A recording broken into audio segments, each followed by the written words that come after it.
Yo, yo. Good afternoon, Wolves. Hello. What's up with your lighting? You're like in shadow. Yeah, I don't want the bright in my face for a moment. I'll turn it on a little later, but I kind of okay. my eyes need a little rest right now. It's Okie dokie. It's fairly close. So what's happening with you, guy who is clearly hungover? I am not hungover. I those are untrue allegations. I am not hungover. I simply am just not looking for that right now. Whatever, it's fine. Dark lighting is chill. We can, villain it up a little bit. Hey, how about this? Let's start here. I'm a latecomer to the Like a Dragon franchise. I'm learning quite late about the weirds, ins and outs and twists and jokes. There's like 23 fucking games now. Am I correct in that this is not anything that anyone could have called? We are all confused and flabbergasted as to why Majima is Jack Sparrow all of a sudden. So, this is everybody being taken by surprise, right? This is not like, oh yeah, there was that one side quest that one time where he run Yardy Har Har. Okay, so there was that one side quest that one time. Okay. In Yakuza Dead Souls where you could get a pirate costume. And it looks just like the pirate costume that he's wearing. It's just red instead of purple. Is this a joke? So the game, the whole pirate Yakuza in Hawaii game, the whole like premise and synopsis fucking leaked on a 4chan like 6 months ago. Oh yeah. And like it was completely ignored because it was so stupid. That sounds so dumb. Fake. This is someone making bullshit up. Shut up. Get out of here, idiot. Yeah. So Majima has so let's go through the steps. The steps are they built Hawaii as a new location. Step 2 is accurate. What excuse are we going to have to get every character in the series over to Hawaii specifically so that we don't have to make a new area? Right? Like every time it happens. Like, hey, we made an Osaka area. Well, guess there's going to be lots of plots going down to Osaka. We made a Yokohama area. Well, guess there's going to be a lot of plots that just happen to go to Yokohama, etc. Right? Mm-hmm. So the next game was always going to take place in Hawaii, right? As for Majima himself, what it appears to be, what genuinely is that Majima wakes up with amnesia because that's really convenient. And a child sees him and asks him if he's a pirate because he has an eye patch. And he goes, I guess I am a pirate because I have an eye patch. Pirate. And then the world becomes pirates. Yeah, and some people are wearing T-shirts. Like it's not particularly going too strict on the costuming. And Samoa Joe is there. And Samoa Joe is in fact there. Yeah. Okay. So basically, adults getting hit in the head one too many times, creating their own realities, is also this franchise. It also gives a really good excuse to reset Majima. So Majima, okay, so you played Yakuza 0, in which Majima was like way more normal. Mm-hmm. Way more normal. And after 0 came out, like they had him be crazy guy, but he could just like turn it off and like have a normal conversation with you. And this represents a nice way to reset his personality to like a regular main character instead of the Joker. And I guess like we've established that like this franchise can go to the moon. It doesn't matter. Right? Oh, it can. So whatever, dude. Yeah. I saw a tweet about this and I think it's great because we have like focus tested. I think it was like the Chosen Awakening Dawn, like Horizon Zero Dawn as titles, and then over the RGG guys are like, he's a pirate, he's Yakuza, and he's in Hawaii. That's the game. Yakuza pirates. Or pirate Yakuza, excuse me. Yeah. Although, what was the Japanese name? I saw something about that. I heard that it was even more blunt. Yeah. Let me see if Yakuza pirates in Hawaii. I mean, yeah. I'm not gonna be able to find it. Okay. Oh, Yakuza like a pirate, dragons in Hawaii. Is that real? No. That's not real. Okay, wait, hold on. No. There's Like a Dragon, pirate Yakuza in Hawaii. And is it Like a Pirate? No, that's not. That's just another thing. That'd be okay, great, all though. right, all right. That'd Well, be great. anyways. Anyway, whatever. He's got an eye patch that makes him a pirate. Wild Speed Pirates. Sky Mission. There's a really wild like pre-order bonus on the page that's like, hey, if you pre-order the game, you can get all these bonus pirates, and it's like Kiryu and Ichiban and shit like that, like non-canon things. But there's an entire row of characters on that list that are dead. Oh, well, not in this world.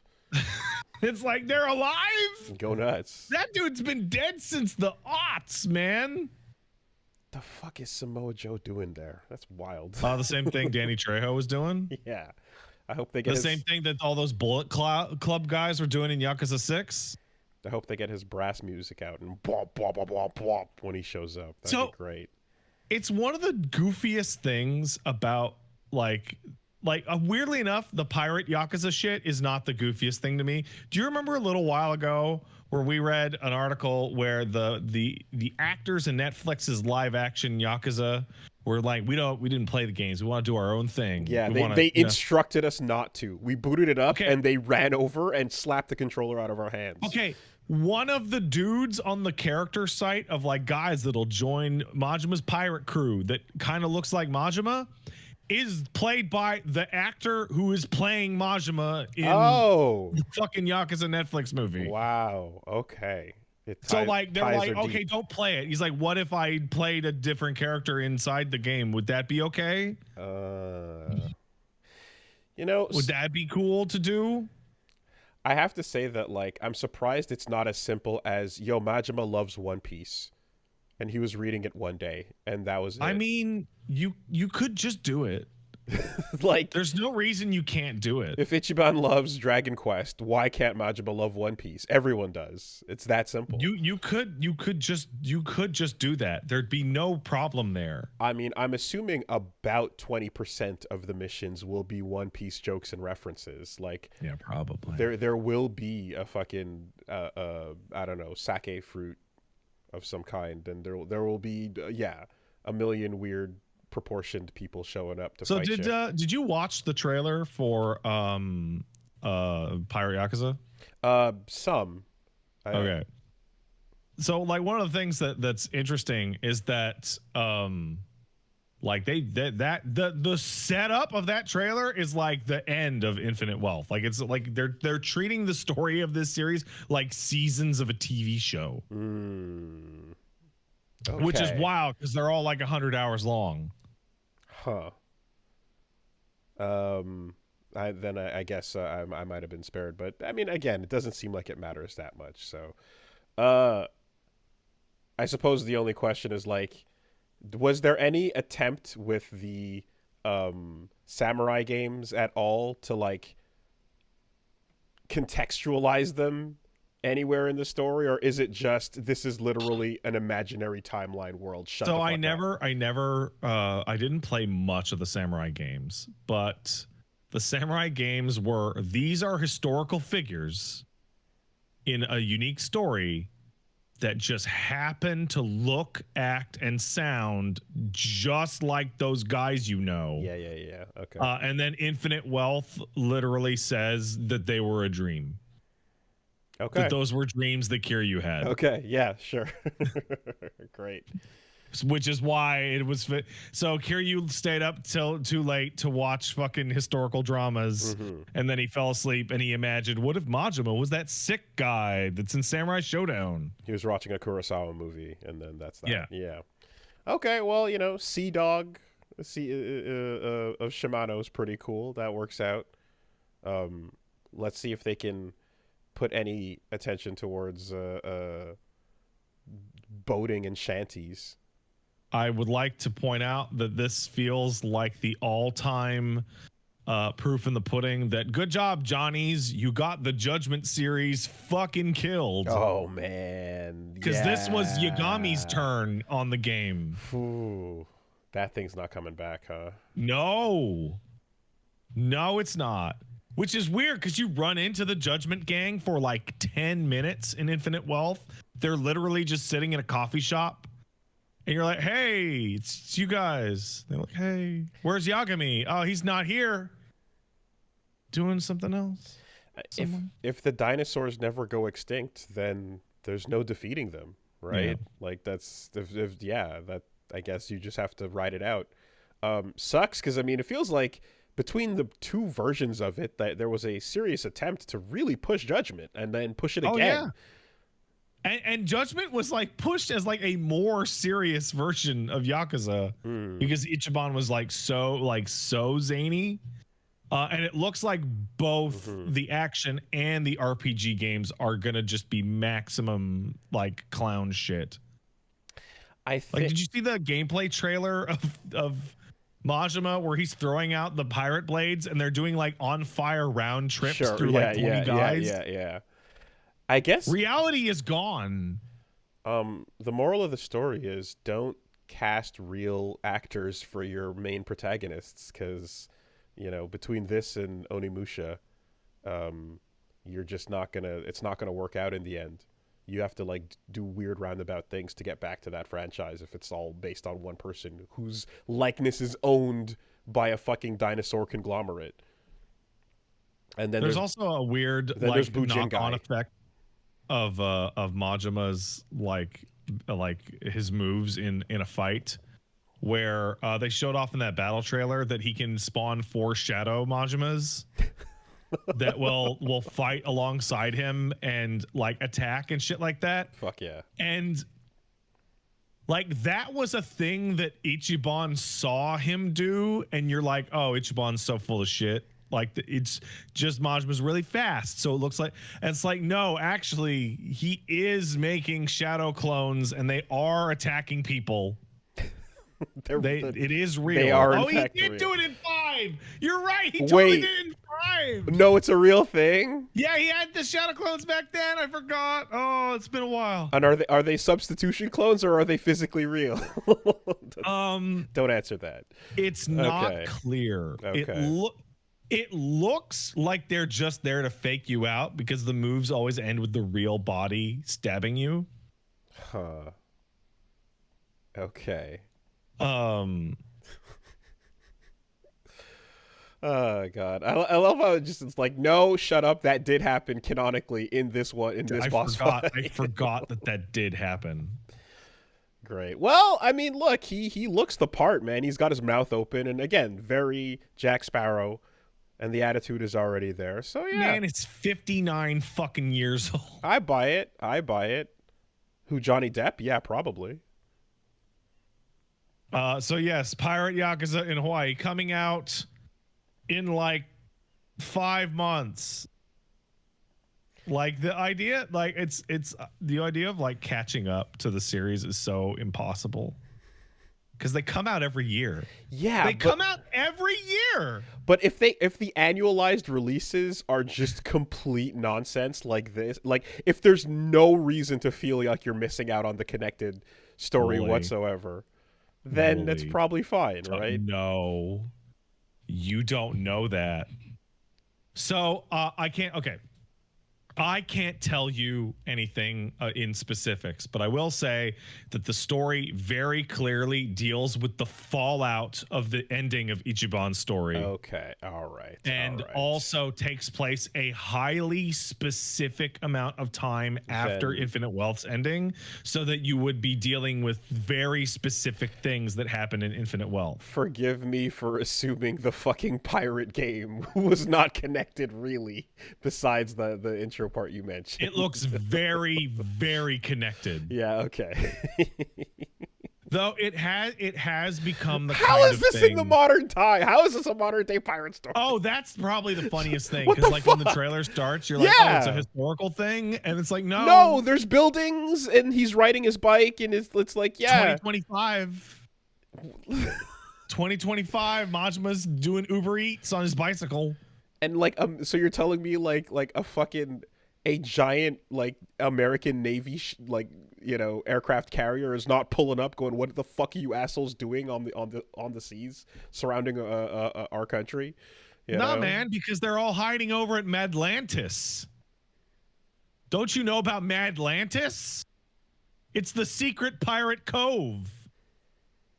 Does the boat go underwater and lead to a fight club underground? No, it's actually a gigantic island that looks like a theme park that is for pirates. Okay. So you haven't been it's okay. Did you ever go to Purgatory in Yakuza 0? No, huh? Which one was that? Purgatory would be the underground casino in the sewers. I don't think so. I'm sure in 0 you went to an underground fight. I went to an underground fight club.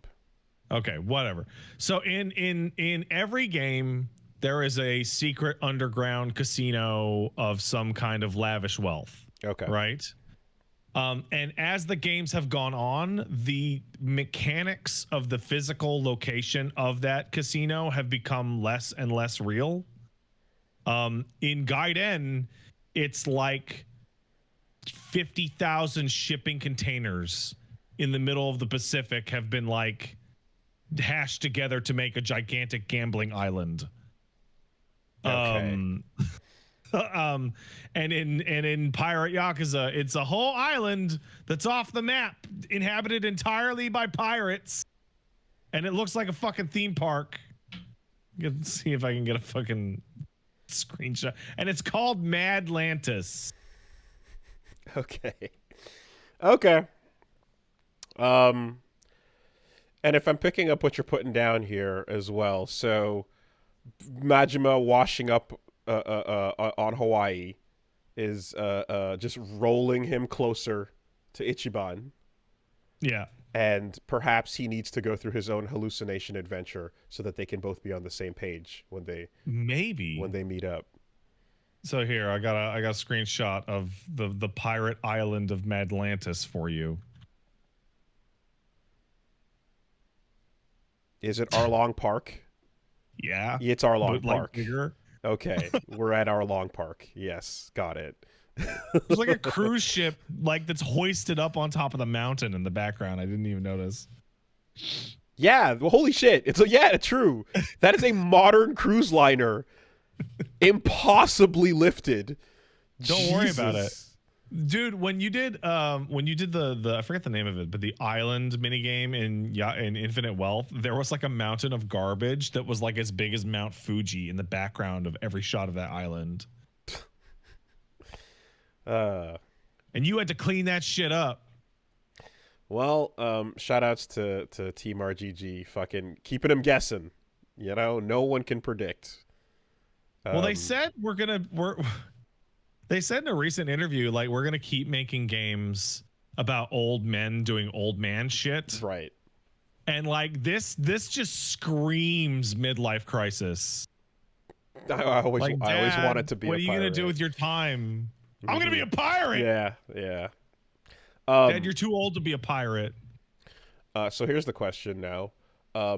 Is this wacky announcement preferable to a Judgment sequel?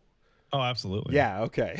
That's no because the energy is, oh man, this was replacing Judgment, but how many people would have wanted the next Judgment? So Judgment and Lost Judgment were really excellent, but like people like Majima better than they like Yagami. It's like it's sure, yeah. And like when you run into Infinite Wealth, so you run into Majima in Infinite Wealth, and he gives you no expectation that he's going to have a spin-off game 6 months from the events you meet him. And I guess, well, yeah. Also, the whole direction the franchise is leaning, the dumber the better. Like, the franchise is like leaning further and further into nonsense, which Judgment leans away from. It seems, right? So, yeah, no, Judgment was a little bit more serious, a little bit more crime thriller. Though you do beat the absolute shit out of like 25 high school kids for like 10 hours in Judgment. And the intro, the vibe I got from the beginning definitely made me. It reminded me of watching like Infernal Affairs a bit, you know. Like, Yeah, no, I'm that like, ooh, that that is a feels fun like vibe. where they were going. The way when he does the little trailing mini game and his eyes go and lock on, I was like, damn, that's cool, you know. But yeah, it's a different flavor. All right, But also, it's like, listen, if we're gonna have Ichiban be like the new, like the future, right? And like Majima replacing Kiryu as the old guy is the most obvious fit in the world. Because unlike Kiryu, he doesn't have cancer and he's not aging. He's not aging at all. In fact, he looks younger in Pirate Yakuza than he does in Infinite Wealth. Great. Yeah, actually, he looks way younger in Pirate Yakuza than he does in Infinite Wealth. Sick.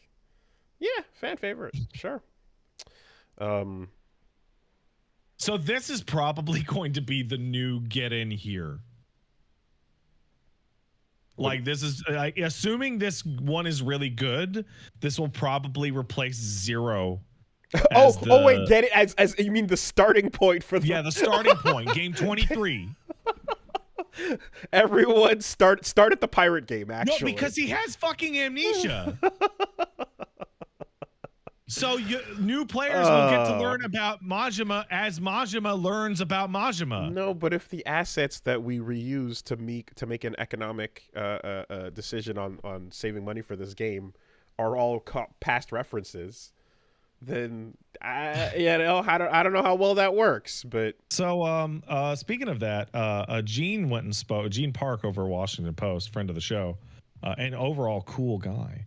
Went and spoke with the RGG devs about their like development style. And this is me paraphrasing it, but the gist of it was that they're really confused that everybody remakes their whole game every time they do a sequel. Right. I saw that. It's not like them going like, oh, we're being super smart by reusing everything. They're like, why do you guys make new levels? Just use the same already made it. Again. Just do it. Yeah. What is this? I mean, shit. Again, you know, Wind Waker, not Wind Waker. Majora's Mask. I'll always bring that up. You know, like fucking grab what you got, do some cool shit with it, save some time and money. I get it. Like they have put. This will be the 23rd game in 21 years, and like there are like there's one really bad one. Like the rest are like good to really good. Well, I mean, y'all have said that like the older it gets, the rougher it gets. Yeah, but I mean, in the context of when they came out, sure. The only one that I've played all of them except for the ones that were not translated, and the only one that was like, oh, when it came right out was Dead Souls. I think if you're gonna commit to annualized releases, then yeah, recycled assets is to be expected, right? Mm-hmm. It's probably, I mean, it's pick one or the other. Like I think annualized releases is usually not a good idea for any franchise. I mean, you know, KOF included, like they eventually gave up on that. But if you are committed to 12-month turnarounds, then it has to be part of it, or it makes sense that it is. It's not 12-month turnarounds. It's closer to like 15 months or 16, right? But that still gets it out like one a year, and then every now and then they skip a year. Okay. But like I've gone through all of these, and the amount of fat that they leave behind is so little. They're like, okay, how many times do you need to reinvent the Mahjong game? Yeah, that's done. That's done. Okay, make new pieces for the PS4 version, you know, like stuff like that. Mm-hmm. Okay, what about all the blackjack shit? Okay, what about fucking Pocket Racer? You know, there's all of these fucking things that you just carried forward. Just carry it forward. Up-res a texture here, maybe there. Okay, comparison point. How much? What's new in the average Musou game? I don't know. I could not. Yeah. I would love if someone out there had the Legitimately could not. Yeah, like what percentage fresh are we getting? You know, more characters. Couple More more bosses. I imagine couple more playables, but overall, I'm gonna guess 85% or more kept. Maps and models. Okay. So, you played Zero, so you remember that there's all these little animations you see in the side quests to make up for the lack of voice acting, and in specifically, there's a little like fist pump move that some of the NPCs do when they're talking. Right? It's like like fist all the way up in front of them, and like yeah, like they pump it twice. Right? Okay. That fucking thing is in every game they have ever put out, and it is from Yakuza 1, and they have never changed the animation. It is the same fucking thing. I mean, well, now you've got a series staple at this point. Especially if you move engines and you keep that same bit, then that's on purpose. Oh yeah, dude. Oh, it's a PS2 animation, and like it's fine. It's not like a big fancy cutscene like money animation. Right? It's just like a filler thing you throw onto NPC dialogue. It's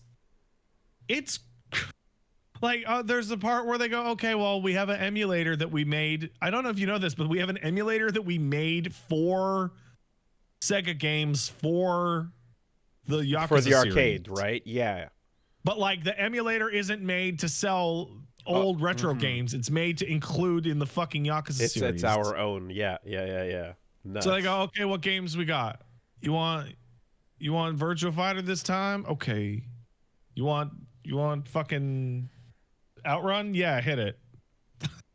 I think as well, a big benefit too is that like if you are a franchise that the location being accurate is a part of your appeal, you know, then that's doing a lot of the heavy lifting as well. Like just walking around. Oh yeah, that and going, was oh shit, it's that place I know. That was one of the other things they said, and the reason why they make new levels. It's like, well, we're shooting like TV seasons of like a drama that just uses real locations around the city. So like when there's a massive generational leap, yes, they'll remake. So like Like a Dragon 10, we'll go back to Kamurocho and we'll spend the whole time in Kamurocho so that it's, you know, up to super double 8K HD. And then begins the process of, do you think we're ever going to go back to Hawaii? Right. Well, so I mean that's a partial answer to their question. Like, why do other franchises like not reuse stuff more? It's like if you're not going for location accuracy, you know, going through a set piece level again in a different thing, like you can only do that so much if at doing it at all, right? Like any games that are kind of linear about it, like you kind of want to be very particular about like level reuse and things like that. Yeah, know? like the more I think about it, like the more impressive it is, because like I'm sure it would be a lot easier to write like a much grander story in most of these games if you allowed yourself to have them take place further than one block away from every other location in the story. Like Zero takes place exclusively between two city blocks. Like you and Nishiki like drive out to the country for one cutscene, right? But like 99% of that plot is taking place within the Kabukicho and Dotonbori like districts. And they've had like, God, Dotonbori's had like what, 6 games that have fucked with that area. Just write something new that could happen there. Like if a Devil May Cry Ladies Night did come out and it was just like starting at the Clifod, working backwards, exact same levels in reverse order, and like I had like a couple new enemies, but it's the same otherwise, that would not go over well, you know, unless it were DLC or something. But as its own game, that just it doesn't work. Someone in the chat pointed something out. In Yakuza 5, there are actually a bunch of different locations. It has by far the most amount of locations of any game in the series, and it kind of suffers for it. Like, you don't get to spend as long in any of them, and they're not as detailed, and there's not as much shit going on. Okay. So you get to go to to Tokyo and Osaka, but you also get to go to Sapporo, Sakai, and Fukuoka. And just there's not a whole lot going on in those areas. And the feeling they want you to have in most cases, I get, is like there's a living city around you. You're not going to do it all.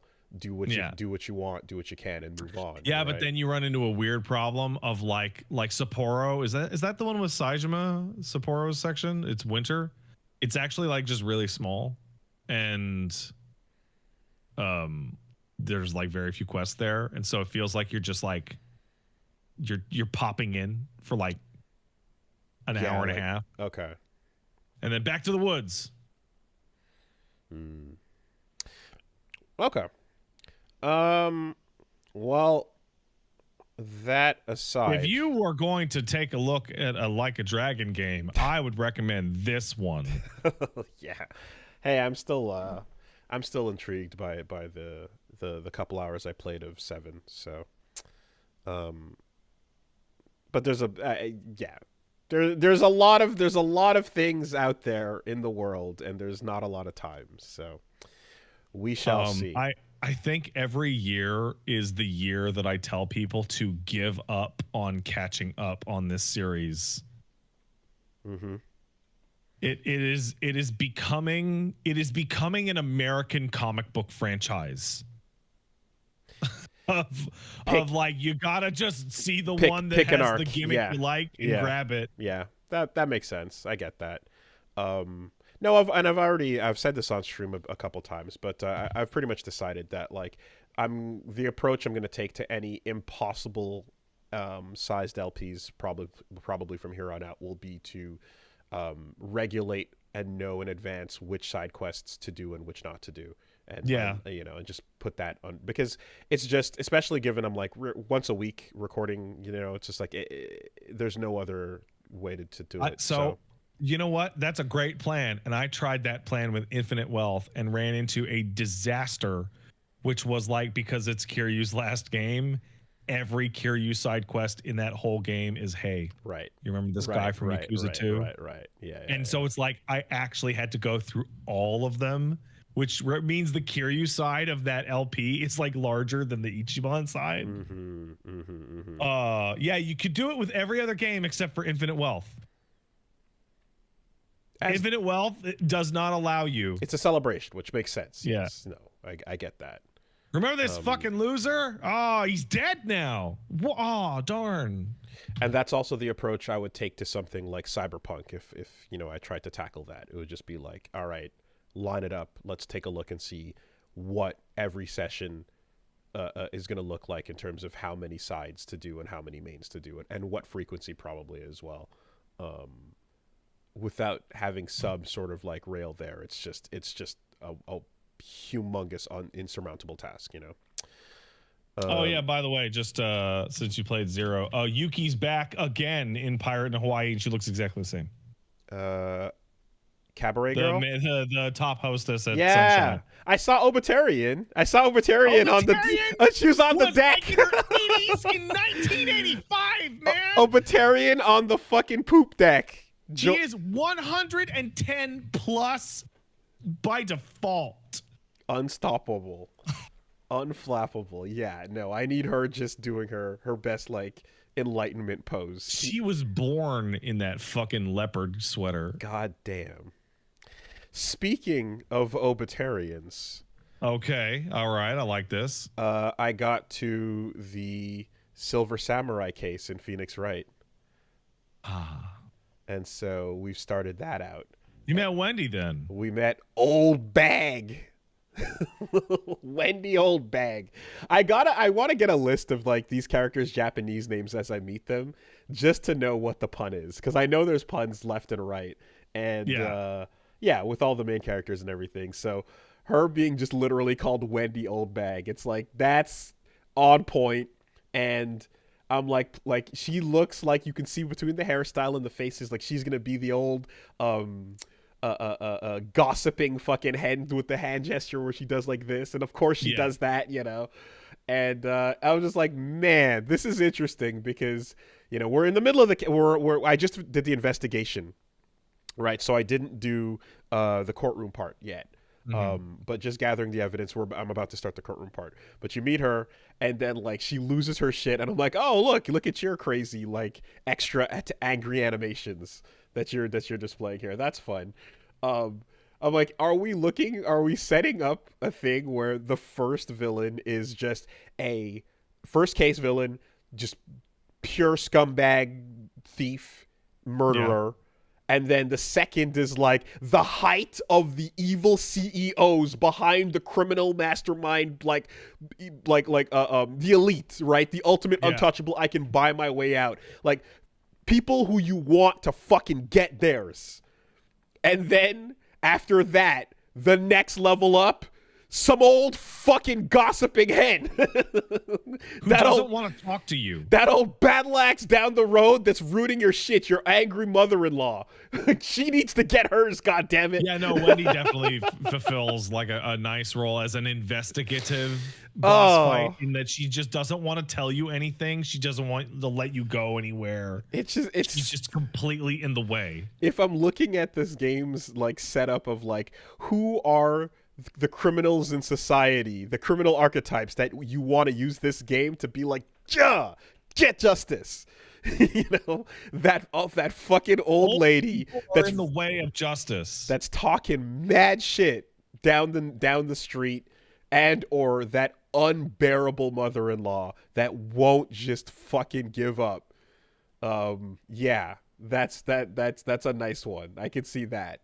Because they, especially in situations when they have power, when they get to like, when those whispers travel and then everybody fucking bullshits, when they're part of the church congregation and she's in the back kind of just fucking running the whole thing and you can't do anything about it because she's like, oh, little old me, I don't know what you're talking about. And then meanwhile, she's fucking Tony Soprano. Yeah. They need to get theirs, goddammit. So unexpected, but I dig it. We'll see what happens with this case. Still Samurai case is fucking incredible. And fun that we're getting like, oh, it's fucking, and like recurring character like, oh, Gumshoe showing up and people kind of coming back around and stuff is fun. It's not like a rotating cast the entire time. And it's like, oh, Detective Gumshoe being kind of slow is crucial because that allows Phoenix to investigate and get data from him that he otherwise wouldn't be able to get. So like him being one of those things that I like. Important. I was like, this is fucking stupid bullshit when I was playing it, because he's like, hey, I know you're the defense attorney. I shouldn't let you have any evidence until it's sprung on you in the middle of trial. I'm like, that's fucked up. It's crazy. It's crazy. But you know what? You seem like a cool guy. I'll let you examine the scene, I guess. The concept of surprise evidence, much less shit walking through the crime scene and going, oh, did the CSIs notice this? No? Good. I'm going to take this for later, is so nuts. It's like you do it all the time. It's crazy. Like Phoenix lifts like core, like he might as well lift the gun off the ground to dust it for Prince himself. Man. And knowing there's no chain of evidence here. Yeah, and just knowing how, like, meanwhile in North America, like, fucking up which evidence or what belongs to which case because you didn't submit it properly is the difference between fucking Cosby walking and Cosby going to jail.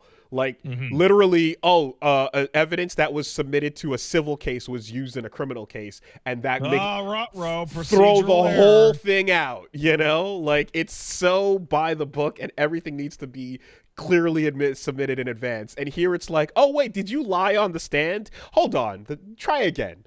The judge says, give it another shot. Oh, you lied a second time? All right, well, third time's a charm. And depending on how this guy's fucking perjuring himself for like an hour on the stand. Can we do something about that? No, you clarify what you meant by your statements, literally saying like, and that's when I ran up to her because I attacked her. I mean,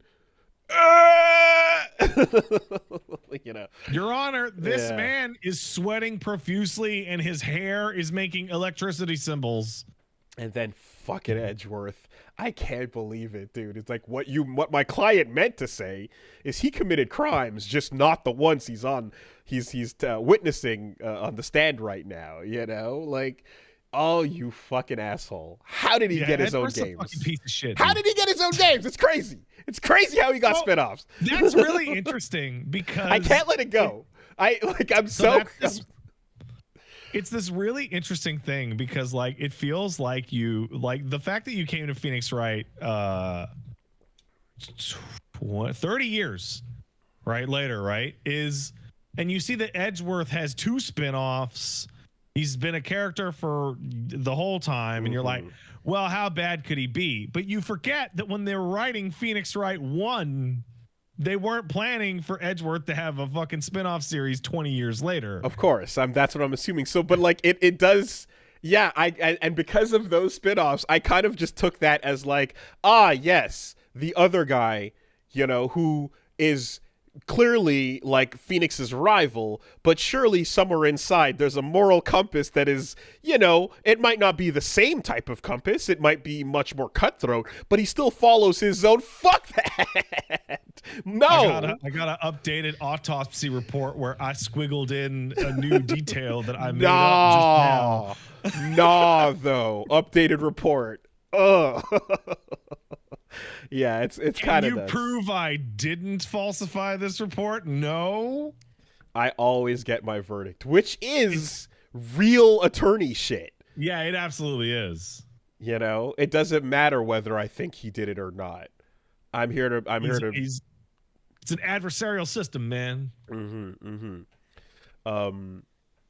Yeah. So anyway, we're gonna see where that's going, but. Shock. But don't worry, you can cheat too. You do have a magic girl with you who literally uses the magic. Yeah, I saw that. That is cheating. That is 100%. Not allowed. Yeah, you didn't even win in the second case against Red White. Like, you didn't win. You summoned the ghost of fucking the dead to show up and start reading the Epstein Black Book list. And then it was over. You know, so you didn't even really get your full comeuppance there. I'm such a good lawyer because I have a magic person.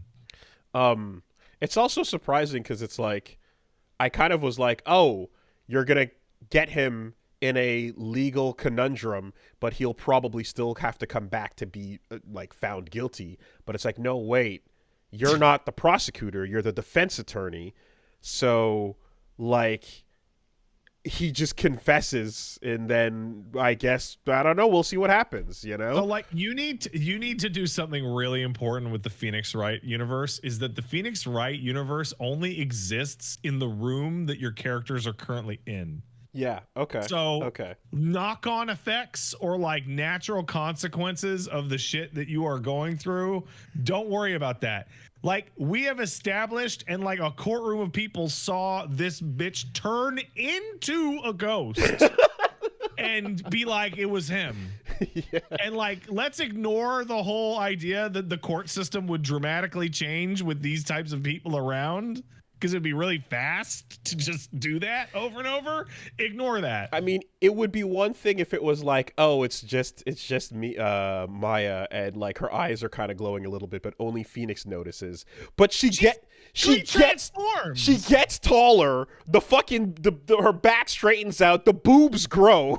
Like, it's wild. She actually transforms. Yes.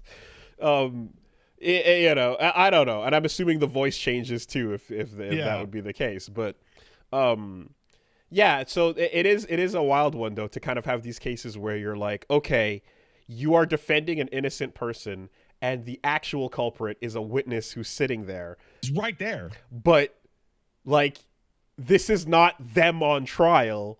This is you trying to find your client not guilty. Yeah, but the best way to do that is to convince the murderer to fucking confess right there on the stand, or have him froth out the mouth and collapse. And then they get arrested, and off camera, like Edgeworth has a second trial where he's like, they confessed on the stand in front of 100 people, and you don't get to see that part. You don't get the justice, you know. Well, you have to remember, Wooly, after their confession, their soul dies. Right. and they Right. are unable to speak. True. Like, yeah. No, kind of like Darby. Like they just literally their soul escapes their body Yeah, they're and like, is oh, in prison, so that's it. Right. Yeah, so anyway, I'm fully preparing myself for that too as well, where it's like, you're gonna get those satisfying moments, but you're not gonna get the prosecutorial side of things, That, mm-hmm. I mean, shit, that feels like it could be like another character that's not Edgeworth, that is like the person who, whenever Phoenix sets him up, you got another DA to lock him down, basically. You'd need the person on representing the people to fucking lock up whoever confesses in that last one. Anyway, Yeah, those games are incredible. yeah, we also finished off Dino Crisis 1, and yeah, Congratulations. that's a fun little romp in a survival horror setting that mixes things up and does it a little differently with dinosaurs instead of zombos. So would you believe me now if I told you that Dino Crisis is definitely the weirdest of all of those games from that era? I believe it. I believe it. It's fucking so strange. I mean, the idea of running down the hallway and putting a laser barrier up instead of shooting is kind of like, there's something to like, oh, let's board off this window, instead of like just wasting bullets on things. But it does, now that it's all said and done, it is in fact a shame that the worst parts of that game are what should have been the best parts, which is the T-Rex encounters. That sucks, and it's just a product of the time, because the gameplay elements were worked out. Survival horror was understood at that point, but the cinematic boss encounter, they just didn't know the best ways to go about those, and in the end, you had these 3 kind of fake boss fights, or 4 for that matter. And I was always hoping I'd get a real one, and I never got a real one, And my understanding is like, even what? No. Okay. No.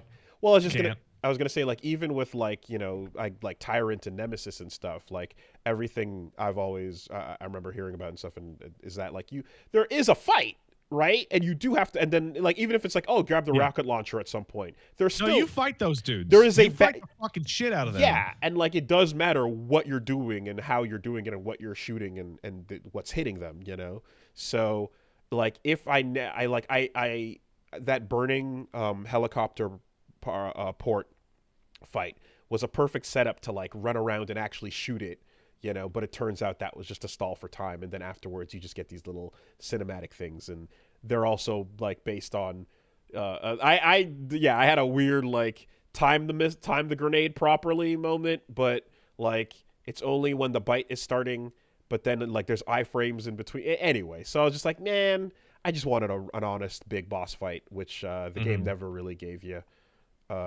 So, but in any case, the rest of that was pretty cool, and it was fun as well to,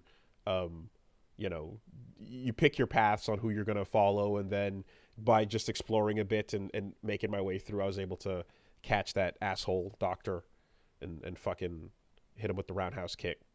Man, I don't remember shit about that fucking game. Oh yeah, there's like an evil asshole. There's literally Dino Birkin, right? There's Durkin, as we called him. There's Dino Wesker.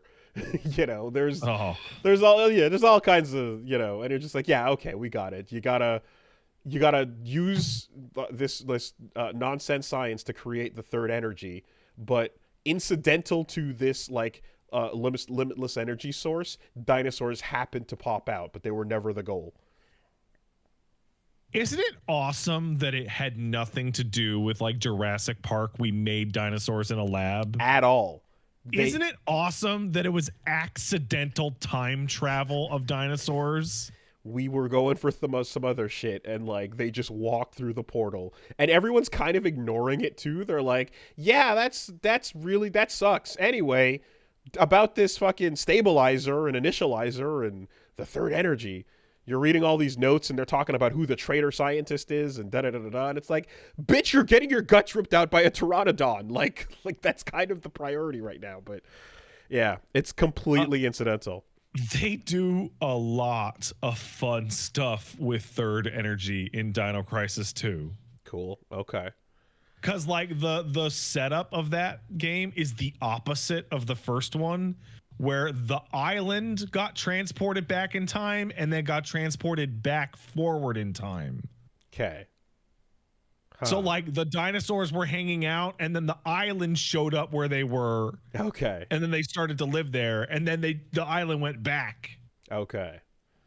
Yeah, I mean, well, I guess we'll have to see, but I definitely am reminded of like, the Parasite Eve kind of vibes with this whole thing.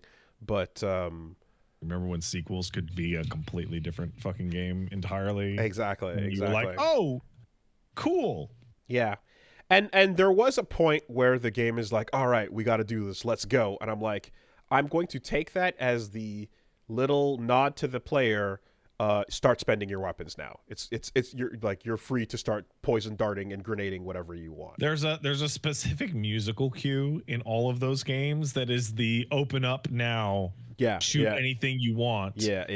It's like a dramatic escape theme that just starts to play and you're like, okay, it's time to turn this game into a shooting gallery. Because you fucking take out 2 dinosaurs on the way to a save room early on, and then you're out of all resources, and then you're like, I am never making that mistake again.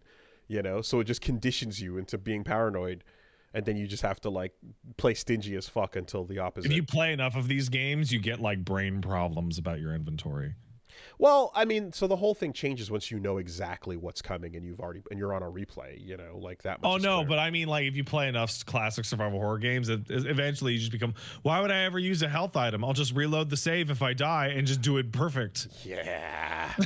Yeah, especially when one of the items taking up inventory space is just a reload from the previous room item. Like you can see how all these inventory things happen because I'm playing these at like 11 and 12. Yeah. Also, mixing like you're mixing your herbs, except there's like a giant. I don't know how. I feel like.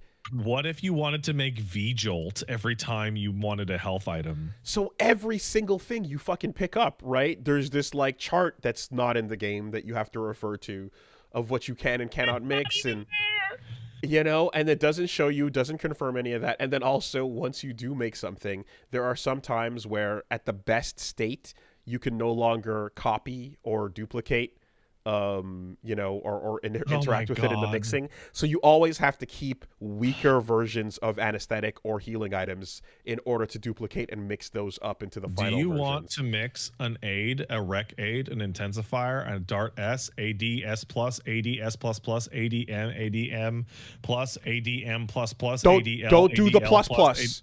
Don't do the plus plus, because if you do the plus plus, hemo plus plus, hemo plus plus, MPS, MPS plus, MP, like it's this fucking list goes and goes. The plus plus is too good, and you can't then continue to modify it afterwards. So keep it at the lower level.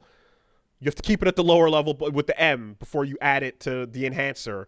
So that I don't know what the fuck they were thinking, because RE3 had an ammo mixing mechanic, and the ammo mixing mechanic has a file that is in your inventory when you start the game, and the only way to get rid of the item to like get your full slots is to read it, and it goes A powder plus B powder equals C powder.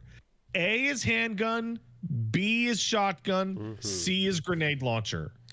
Yeah, so I mean, shit, years later, obviously, the Fear and Hunger version of this is like you have your big inventory, and then you go to the mixing tab, and the mixing tab just has the recipe list, and anything that you've never mixed is just question marks.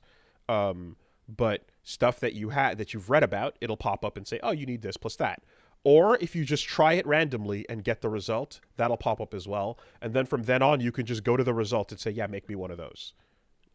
And it'll just grab what it can of your shit to do that. So, yeah, so I think it's just a time issue, of course, but it definitely lent difficulty to the game that, like, kind of was born of frustration in a way, which was, the style at the time, right? If your entire tank controls movement philosophy is hindering the player, creates stress, and that creates the environment Making we the want. game annoying is based, actually. Yes, then of course we're gonna give that T-Rex iframes and not tell you how to mix things and make those dinosaurs respawn on saves and all that shit, because that's the point. Frustration is the point.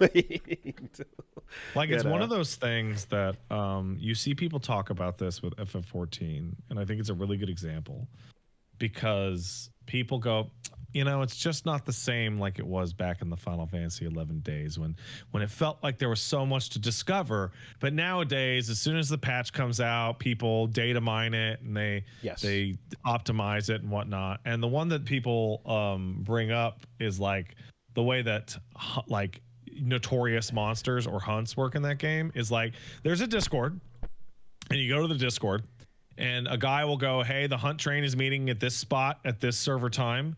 Be there. Everyone join up into the party. And then someone has pre-scouted the locations of all the notorious monsters in the entire expansion. And what we're going to do is we're going to fly as a big group, and we're going to just bop them all out in like an hour. And everyone's going to get all the rewards. And then the person who's organized it will set the timer for how long it'll take for those to respawn. And when they respawn, someone will go out and find all their locations and put them into a fucking Google Doc. And then he'll put up a message on that Discord, and he'll say, all right, everybody, it's time to run the Mateus fucking train. We'll go. And it's very like rote, right? It's very much like there's no the excitement of finding a notorious mob, whatever, right?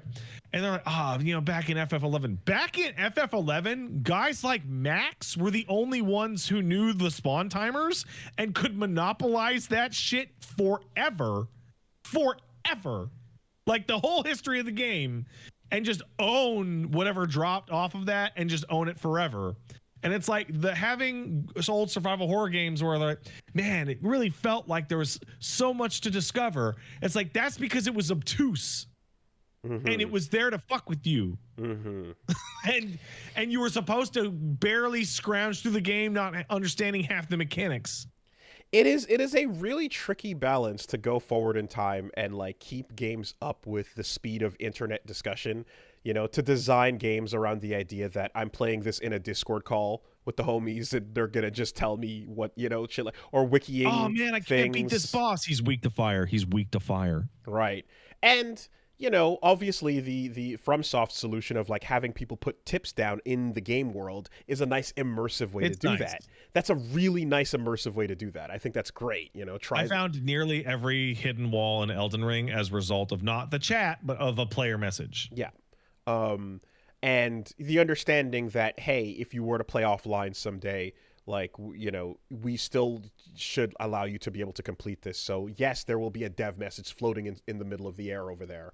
And you're going to go walk up to that to investigate, how is there a message floating, but yeah, I guess like and the goal is to still have these moments of like, you're like pushing on when you're out of resources and you're near death and everything's bad in like a Souls game, but you just make it past the shortcut and then you get back to the bonfire, right? Or you see the new one or so. And getting back to the save room, dragging your ass, bleeding, but barely making it, is supposed to kind of like, cement that feeling as well, I suppose. But yeah, it's just, there is always just a balance between like, I think after a certain amount of time, with any of these genres, as you get familiar with them, you're like, okay, it's no longer about tension. It's just about game rules being defined. And then if I know what those game rules are, I'm going to try to exploit them to the maximum, or I'm going to try to break them, or I'm going to use them to my advantage, which is, again, what like that's what Soul games kind of entice you to do as well, with the whole, like, I'm going to stand back here and just fucking deal with that cheat monster shit, because if he's cheating, I'm cheating. But yeah, when things like that T-Rex show up though, and just, give you, like, you're robbed of the actual encounter to create that tension.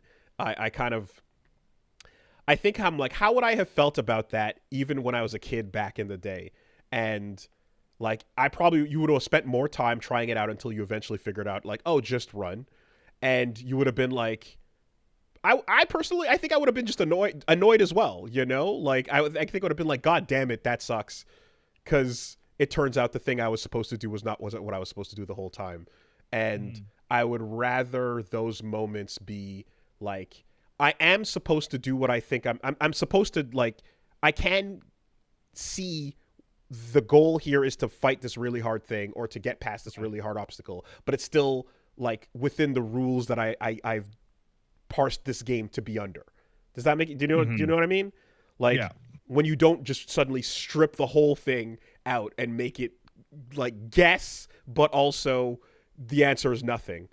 You know? I mean, there's a carpet pull moment in case 2 in Phoenix Wright where, like, yeah, right before the spirit incarnation moment, you have to go through the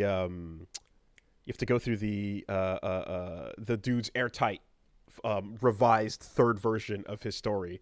And, it's it's so tight here, man. It's you can never find a fucking clue in yeah, this. and so you take a second and then you read through it 3 times and you're like, what am I gonna challenge here? And then it finally shoots you forward to like, actually there was nothing to do, you know?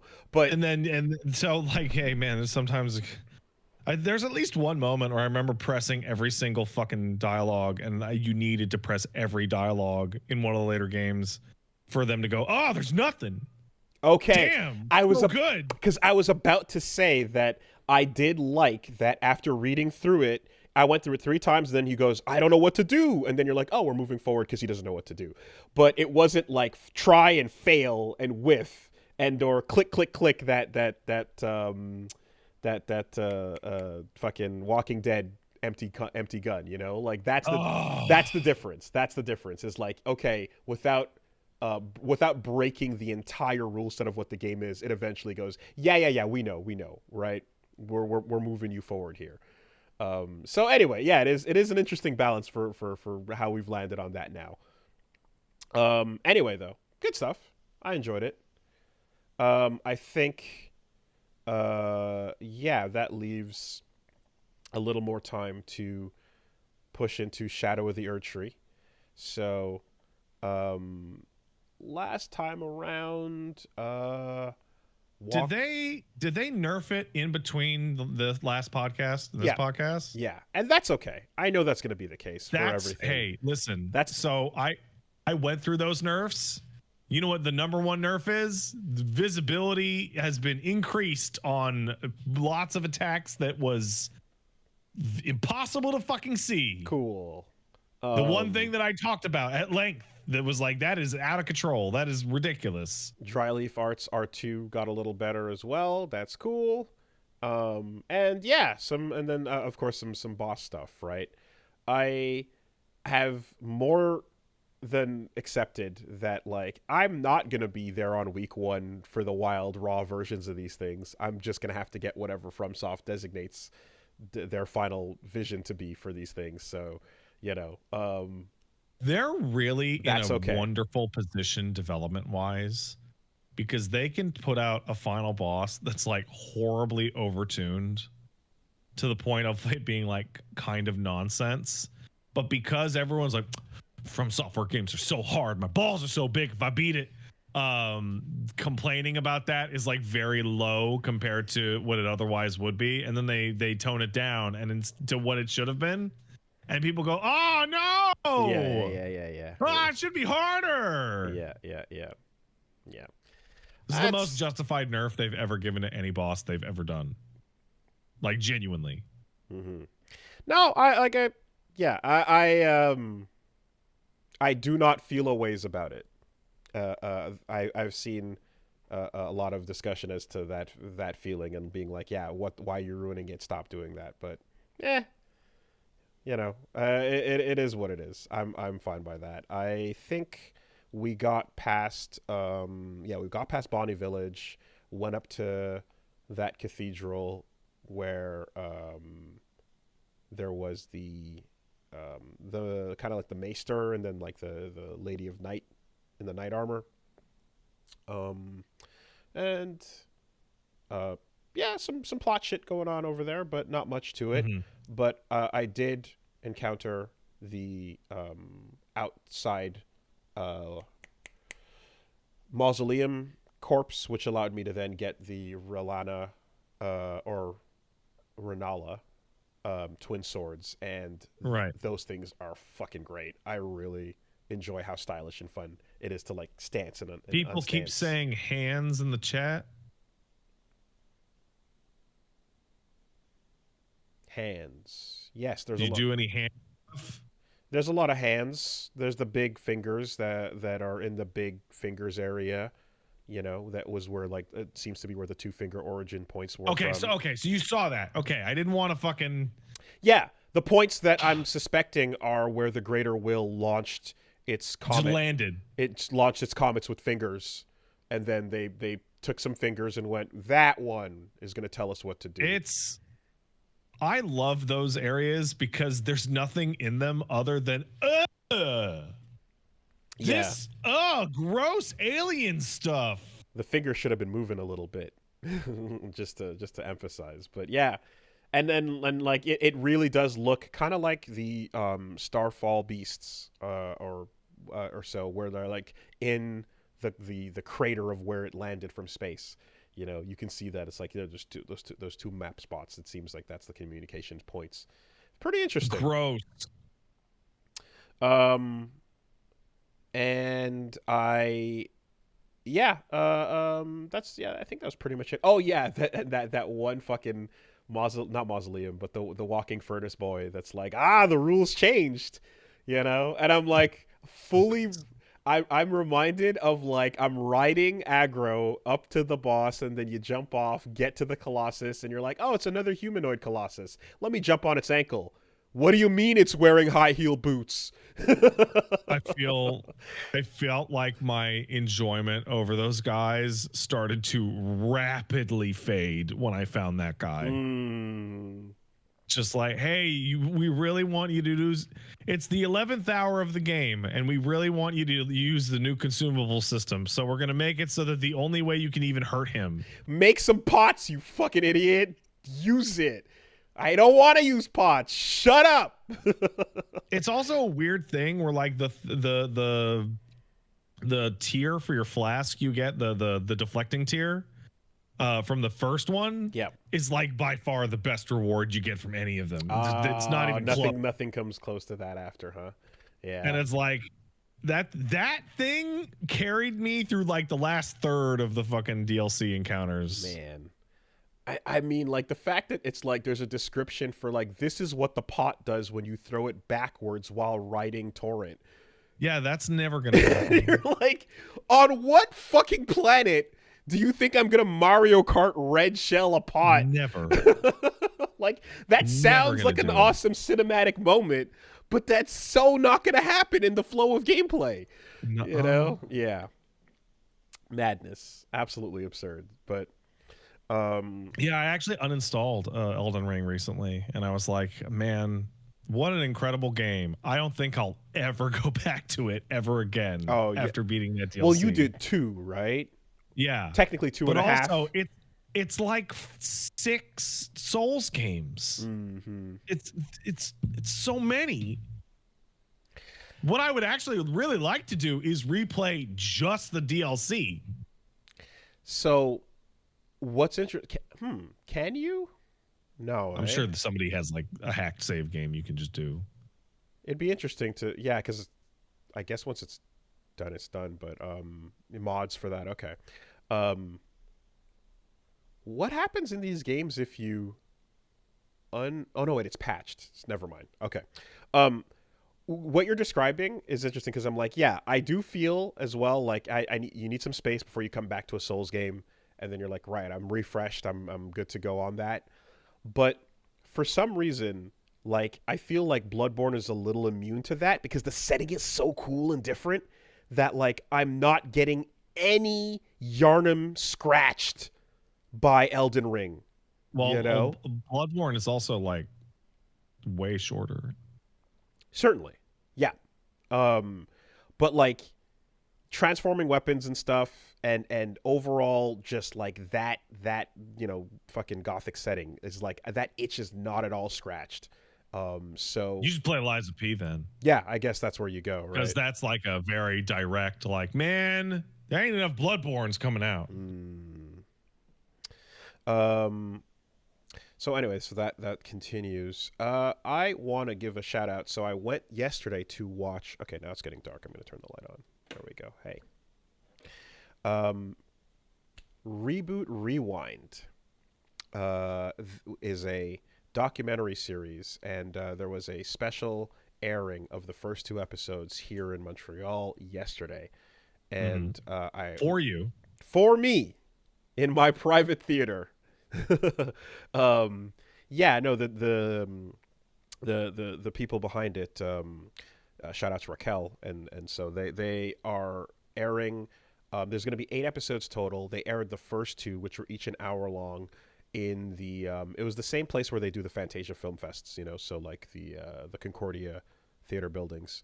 Those things sold out, you know. It was pretty nuts. Like they did multiple cities, and like, yeah, they sold out everywhere that they did. And it's just this is the same, the reason why you've been hearing or seeing tweets about Reboot and stuff a bit more frequently now. Is it coming back?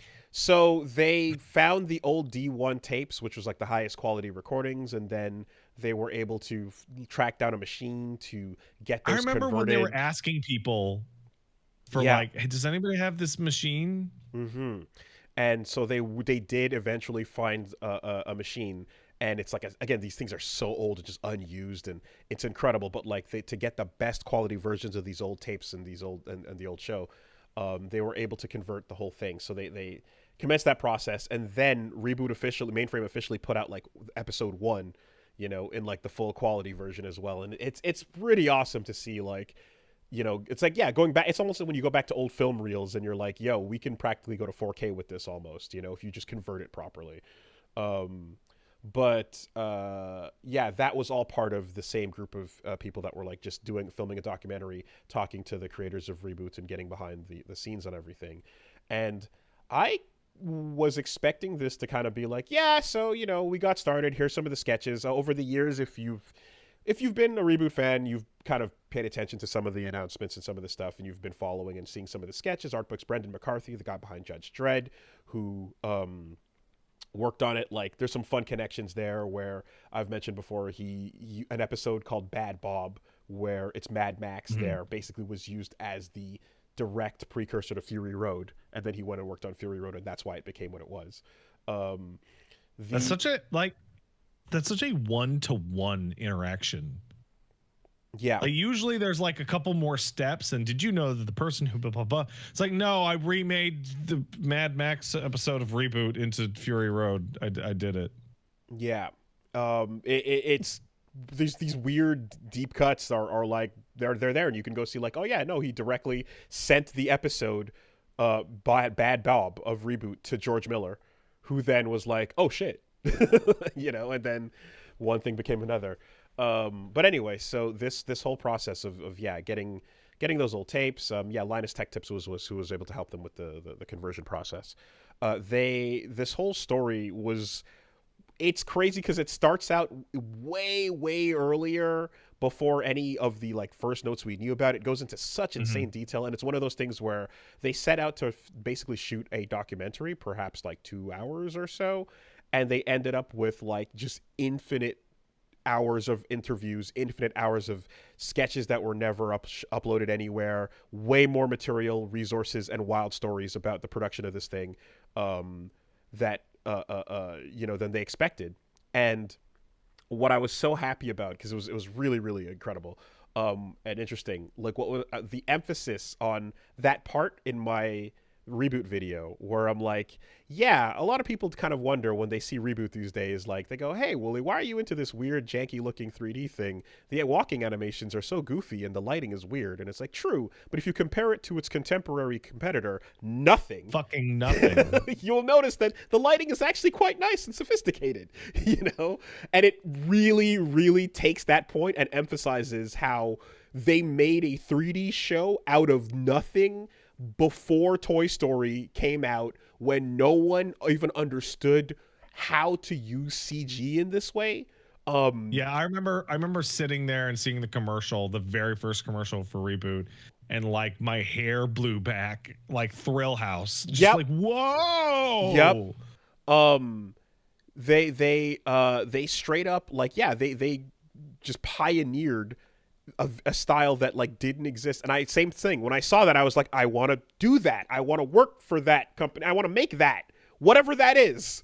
Like, I need to know more about that. I was fucking enthralled by it on site, you know. And that was all just coming from this like computer graphics and silicon graphics at the time were just these things that were like, oh, you want your fancy commercial to have like some text in space that goes, whoa, That's crazy, dude. that's all, bananas. yeah. And then using those machines to basically like slowly build a goofy looking person. And then they made the Dire Straits music video, which had like 3D characters walking around in it, and like that's kind of like where the whole thing started.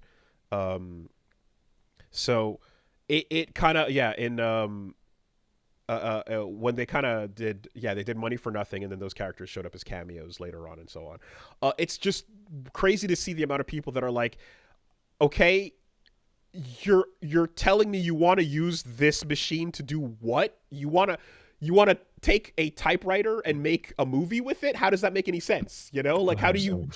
And you're like, and I need to quit my job to believe that this is actually going to happen. Are you sure this is going to happen? Are you 100% certain? For the love of God, you know. And like at some points there were people at the early mainframe staff that were like, it was so like cheap and shoddy setup initially that they were in a hotel room just making the show, you know, as you do, of course. And like one of the employees working at the hotel was like, oh, that looks cool, I wouldn't mind trying that out. Do you have any experience? Nah, not really, but it looks really cool. And then like went up, did an interview, and they're like, yeah, you know what, fuck it, get in. And then he went downstairs, quit, changed his clothes, and then went up to the same hotel room and then just started working, you know. And his boss that he quit then brought him his lunch like later that day. It's like that level of just like, oh man, they scrounged to put this thing together, you know. You got a degree in theoretical physics, buddy? I have a theoretical degree in physics. Yeah. All right, that's good enough. Good enough. You know. Yeah, and then the process of doing all that while making deals with like YTV and ABC, which is the American distributor and stuff. It took like the first 2 hours of that just went by, and like they barely got to like, okay, now we're ready to get the first episode done. You know, it just started getting to like the airing the show part in all the setup. So if you're interested in Reboot at all, and like you want to know anything about how it was made, this is the most definitive, insanely detailed, amazing collection of just data that is important to have, you know, literally for posterity, for the history books. Because the other thing too is like, this show was made by a bunch of old British guys, you know, and like they like have these incredible like bits and details and stuff, but you know, not all of them are around anymore, you know, and there's a window of time that closes as like this kind of show will just eventually be like, oh yeah, that one obscure thing that kind of happened some time ago. So getting it now is pretty important, and that's what they managed to do, you know. So huge shout out to that. And just obviously exciting and fun to, you know, walk into a room with other people that fucking love Reboot and are in there, you know, proper opportunity to wear the merch. Saw Levi, saw Mike Zero Dude, who haven't seen in a minute, rocking the Reboot hoodie as well. And and that was what other time than to rock that mainframe team jacket that y'all brought down with you last time. Thank you very much for that, by the way. It was the wife was very excited to see you wearing that jacket. Yeah, she was clapping and shit. It was a flex. I was like, oh shit. Everyone was like, yo, what the fuck? Where'd you get that? You know, like, yeah. Got the mainframe team jacket. It was very, very sick. So I'm so like shocked that it fits you so perfectly. It does. It just happens to. Yeah. It's great. Like, like there's so like it was a jacket like from somebody on the staff, so like it could have been any size. Could have been anyone. It could have been way too small for you. Yeah. It's anyway, it is a mystery, you know. But that was very fun. So they're gonna start airing it on the 24th. So literally tomorrow. If you go if you go to the Reboot Rewind Twitter, you can see like the direct links and stuff, but it's going to be on there's a YouTube channel, and it's also going to be airing on a subscription service as well. Shit, I don't have the details exactly, but post them on social media later. Yeah, but go check them out. 8 episodes covering the exhaustive history of Reboot, and super duper interesting if you at all love that series like I do, and you want to find out about how it was made. Yeah, Telus Optics TV and Stream Plus is where that is. Cool. So beyond that, and a bunch of people like at one point the intro's playing, and you're like, man, this is a room of people that have been waiting 30 years to just yell Reboot at the same time. You know, everybody feels it, and everyone has that same story of like, I saw it and I didn't know what I was looking at and I was blown away by it. So a lot of fun there. Speaking of having a lot of fun, fucking Astrobot. Astrobot is so weird. It's so fucking weird. It is a really, really great video game, and it's like, man, remember all your friends that you love, and you're like, yeah, and then you turn it off, and you're like, they're dead. Oh, you know, like in the moment, you're like, yeah, I love these guys, and then as soon as you walk away, you're like, they died. Well, you know, there's like, it's like, oh look, there's like some Capcom characters, and there's some characters from other, you know, non-specific Sony franchises, but also there's a fucking Pocket Station. You know what I mean? Like, yeah, it took me like 10 minutes to remember the name of it. I was looking at it going like, I know what that is. I know what that is. The Chocobo mini game. Yeah, it's the not VMU. It's the Sony VMU, but it ain't a VMU. It was a piece of fucking shit. Never came out in English. Oh my god, the fucking Pocket Station. It's a collection of all the IPs that Sony does not have, lest we forget. Yeah.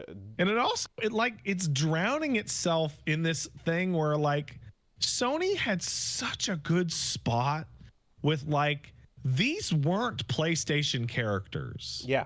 These were not Sony characters, but somehow you thought of them as such. They kind of, they kind of landed there, right? Well, because Metal Gear Solid is a flagship franchise that just became a PlayStation thing, you know, like even though they weren't fully committed to that the entire way through.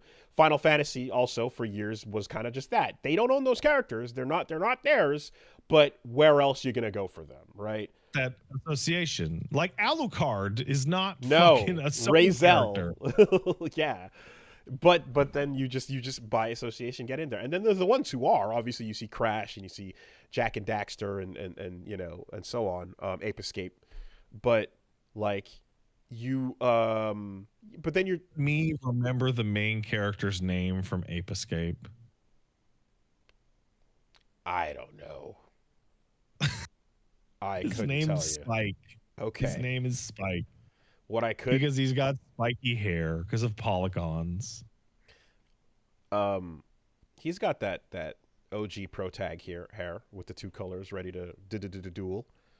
But when you get to that point, I'm like, oh, they're committing a level to this. They're putting a whole mechanic in. Let's see if they have the courage to make it so that you use the right stick to throw your net down, R1 to jump, and the D-pad to fucking move the camera, you know, or whatever crazy shit was going on. I remember being like the analog stick for like swinging the net. And I was like, whoa. And I look back on it, I'm like, man, that game changed like control like crazy. shit. It was nuts. Yeah, before twin analog was just the standard. But then you get to shit like God of War level, and you're like, oh, we are lovingly spending our time advertising our God of War game, specifically Ragnarok as well. You Out know, now yes, on yeah, PC. yeah. You buy it. Here's our remix theme. Here's our like mechanic like that has like extra love and extra details put into it. The whole area, like the level keeps going. It is quite a like, yeah, the series is alive. We're still making this, so here you go. Please go buy. You know, if there was not a link that led me to the store page right afterwards, I would not have been surprised. So, um, and yeah, I guess like, you know, and in between that, you're running into things that you're like, oh, whatever happened to this or that or stuff. And I get it's um a mixture between, hey, look, all these fun cameos, hey, remember that, and also a bit of that Deadpool and Wolverine feeling of like, and for some of these, perhaps a Viking's funeral, perhaps a send off, you know, in cutesy form. But in the middle of all that, just some fucking fun platforming. Yeah. Some joy, like some classic Rare style, put cute eyes on everything and have it bounce to the left and right to the music, you know? But is it as good as Concord?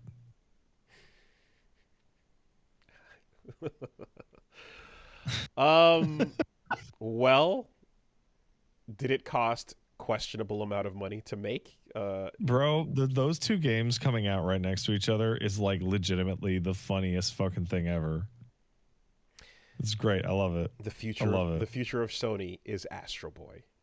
The future of PlayStation is Astro Boy. And you know what? I don't think anyone was talking about it in production or leading up to its release. I think it was like, hey, that was... It was like 2 weeks before it came out. The people were like, oh, Astrobot, though. Yeah, because, again, it was just like, oh, yeah, the really fun platformer from the PSVR collection. That's great. And then, in retrospect, after release, it was like, oh, fuck, this is a really fun platformer.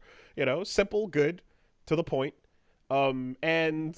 you know, you climb walls, you use your stretchy arms powers, you grab your enemy boss by the tail and spin it into the fucking distance. Like, you know, it's doing everything it's supposed to do. But yeah, I hit there's like an octopus boxing boss that you fight with like little punching tentacles at you, and it's incredible. It was a really fun boss fight, and I'm like, yeah, this is all the fun I'd have playing a Mario Galaxy style game or so. Like, loving that. It was great. Hey, you guys should make more of these. They don't cost that much either. Didn't seem like it. Yeah, I mean, it if people were talking about it in advance, I definitely didn't see much wind of it until the only person I knew who talked about that game at all before it came out was Gene going, "Yo, Astrobot looks hot." And he was like an Astrobot believer on Twitter for like a couple weeks beforehand. Getting excited for Astrobot. It really is like, and the it's wild though, because like the feeling was the best.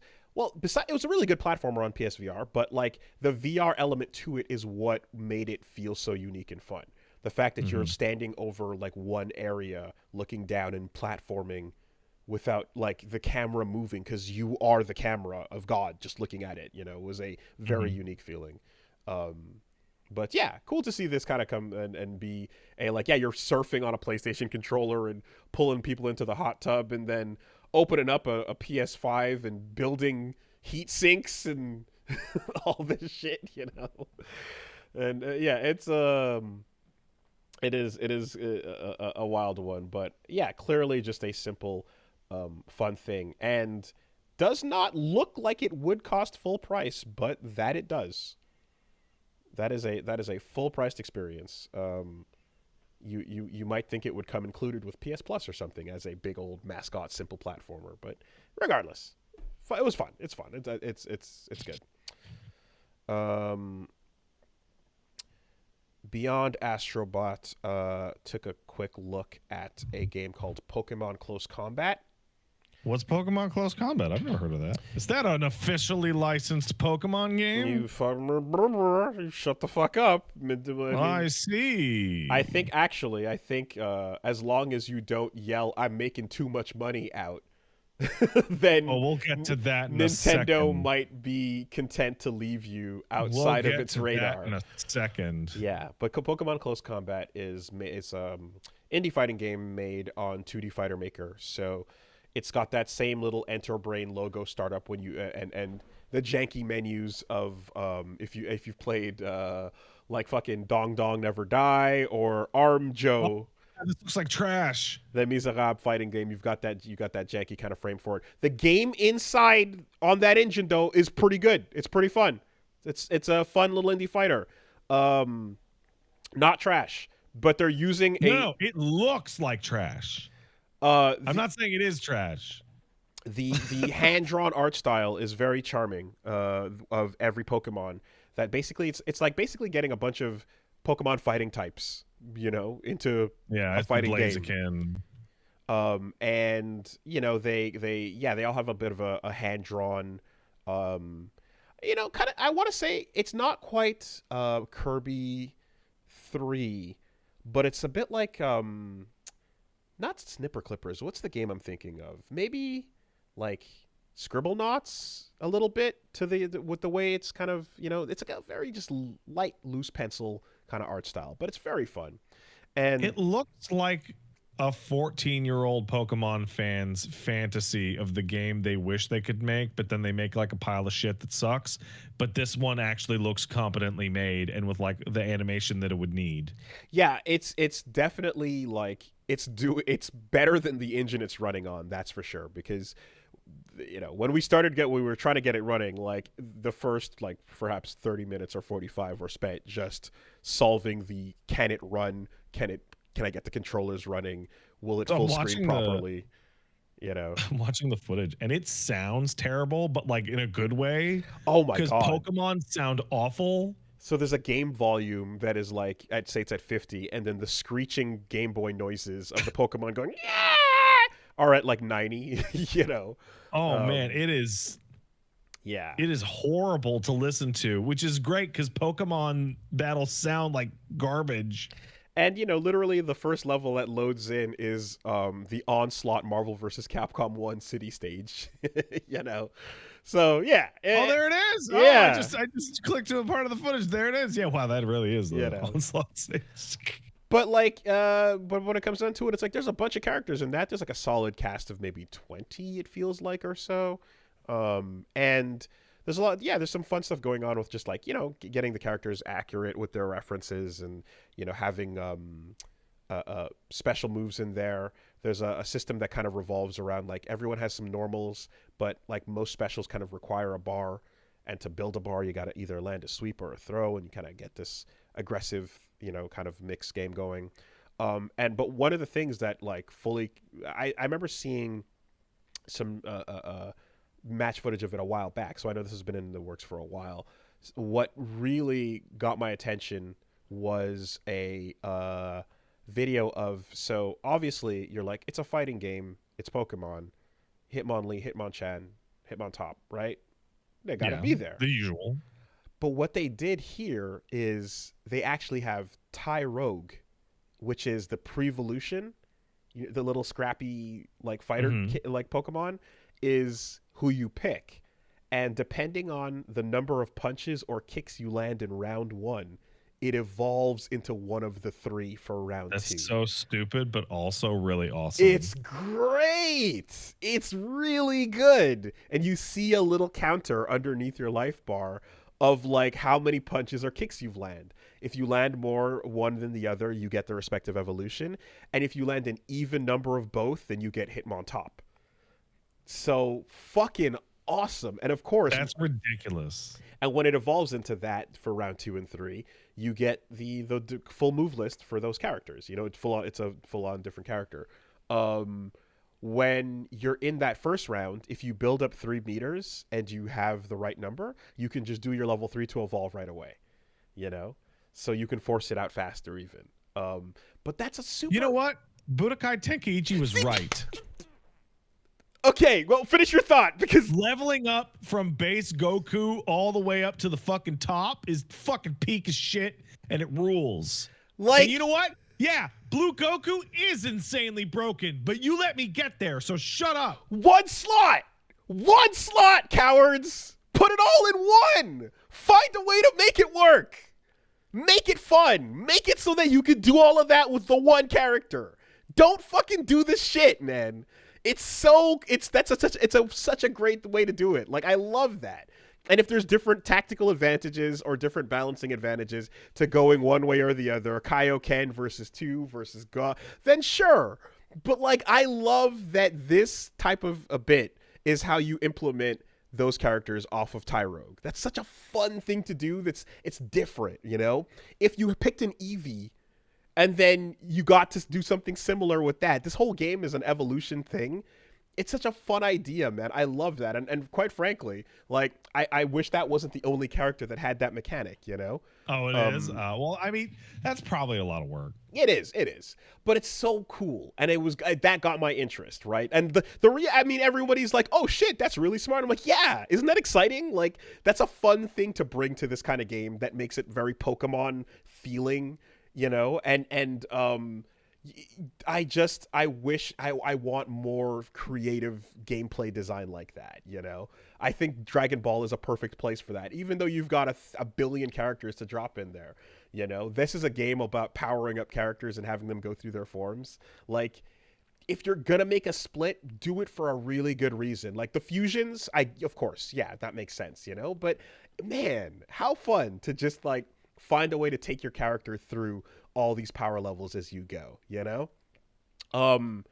I mean, shit, like, even if it was, I don't know, like, I know that any possible implementation of the idea could be something where some people would be like, ah, fuck that, I hate that. But, like, even if it was a game where it's like you have 7 bars of super, and each time you gain a bar, he powers up to the next level, you know? Even if it's something like that, and there's a little something that you get out of that. Like, that's a very passive way to do it. Mm-hmm.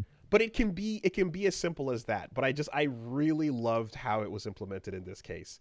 And in the end, I was like, you know what, man? Like, yeah, I would love to play this character and like figure out a way to, you know, basically main 4-in-1, you know? Obviously Digimon comes to mind as well for this type of thing. And like, yeah, Digimon is all about going up and down that evolution chart, you know? I love that. I think that's really fun if you find a way for the single character to just go through their versions. And then there's some other fun stuff in there too. And by the end, you know, it got real and we were filling out the matchups and stuff. So shout outs to Pokemon Close Combat, you know. And what was especially fun is a bit that I remember hearing about, and then like, yeah, went to confirm it. If you beat arcade mode without losing a round, you get a secret final boss. And that final boss is Gorochu. And Gorochu is a evolution. It was supposed to be, I want to say, the Raichu evolution, so the third Pikachu. Oh, man, I've never seen this. Never happened, but it was supposed to be the final Pikachu evolution. Oh, that looks like shit. Okay, so big electric fucking rejected boss. You fight it. It's super cheap. It's super fucking dirty. You beat it, and the ball appears and it goes back to its master, the Baz. And fucking Zubaz appears and takes him back into his Pokeball.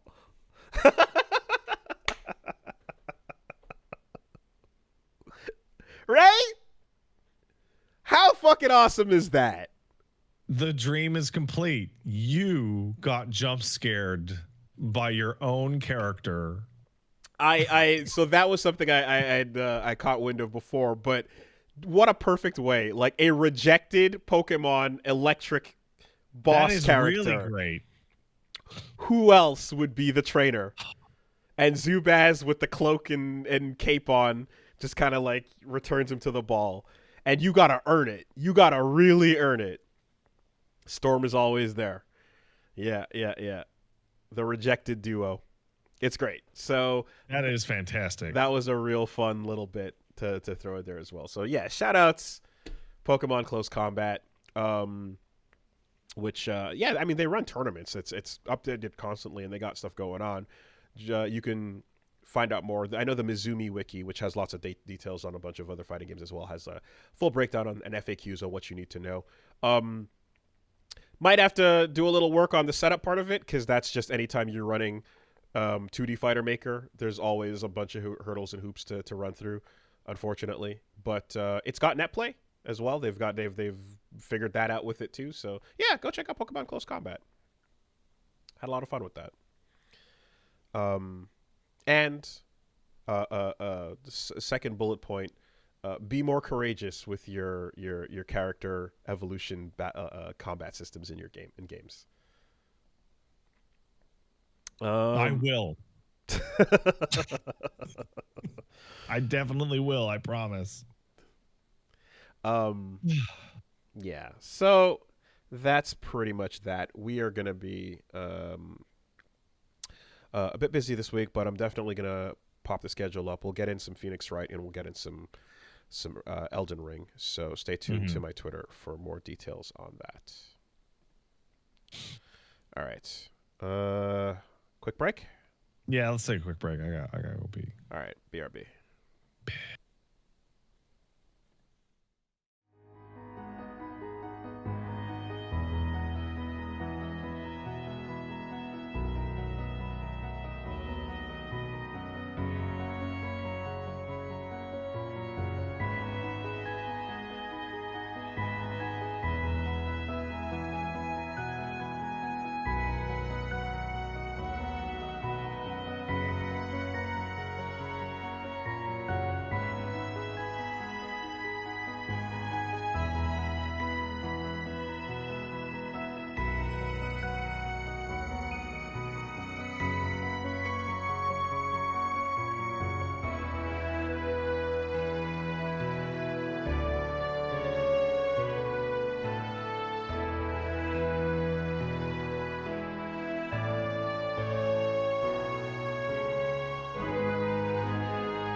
Alrighty, what's going on?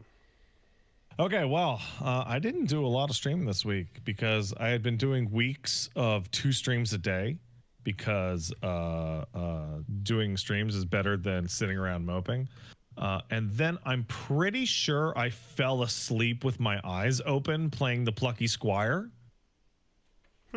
My lazy eye just started to fucking drift, and I just kind of like, and I'm like, all right, that's enough. Is that an anti-endorsement or just a statement? No, that has nothing to do with Plucky Squire. That's just it's you. Very charming. Okay. Actually, the Plucky Squire seems really great. It just seems like the kind of game I would rather play with my boy in like 2 years. Because it is super charming and really simple and like easy. What a great name for this art style. That describes exactly what it sounds like when you look at it. Nice. But yeah, I was like, oh, and I kind of zoomed out and I realized that I almost fell asleep playing Inotria a couple days earlier. The Italian Souls game we talked about. Yeah. And so like, all right, no more streams for Pat this week. So Pat didn't do any streams. I played more Kunitsugami, which is incredible. It's really fucking great. Got even better than last time. Oh yeah. I got to so about maybe a quarter through the game, they're like, okay, we feel like you have a handle on these mechanics. It is now time to start adding new weird things like multiple paths through a stage, or hey, did you know there were actually hidden chests in all the levels you've completed that had upgrade materials, but you didn't have the character that you needed to do them? Go redo those fucking levels and go get more upgrade mats. Bosses that are much harder, weirder little guys to put down like a healer or like a sumo wrestler that draws aggro. Multiple gates that the enemies come through. Like prior to like the 5th level, enemies always come through one gate, so it's been really easy to just stack up your gang right in front of it and just beat them all when they come in. And they're like, well, no, now they're gonna come through 2, and later I assume they're gonna come through 3, so you're gonna have to start placing your boys all over the place. It's really great. Okay. Are there boss fights? Yes, every single level has a accompanying boss fight. Okay. And the boss fights are all completely unique enemies, and most of them have unique gimmicks. Does that still feel like a tower defense at that point, or is that just a 1v1 with your crew in placement? So yeah, it does, because you always have your shrine maiden on the field that you have to protect, always. Okay. No matter what the level. So a boss fight will have like a really gigantic guy come up and you have to like divert it away, or there's one where you have to light all the lanterns in a stage with your boys to get the boss to show its weak point while mobs are still trying to attack your maiden, stuff like that. Yeah, it's excellent. It's fantastic. And so every single mission, I don't know if I talked about this last time, every single mission has like 3 like bonus criteria.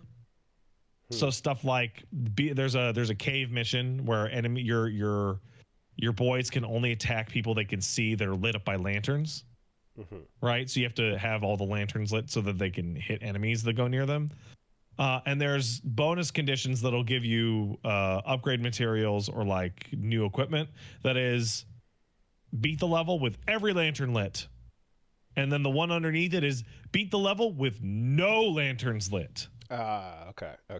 And or beat the level without using X amount of currency, or make sure that there's 5 different roles on the stage at any given time. And the rewards are for buying what? They're like So we'll take the archer, right? So the archer has 6 upgrades. They all do, right? Archer has upgrade 1, increases their health a little bit. Upgrade 2 is increases their attack a little bit. Upgrade 3 is their arrows are now on fire, and so they stagger enemies. Upgrade 4 is increases their health by a lot.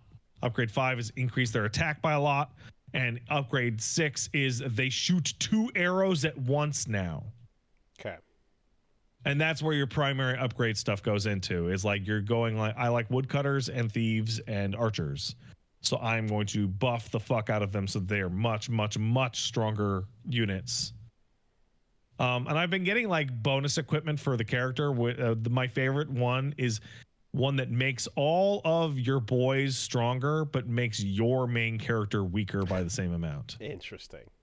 Okay. And I assume I'll get a similar one that is the opposite. Inverted. Yeah. Huh. It's fucking great. It's fucking awesome. I'm mad at it for being super good.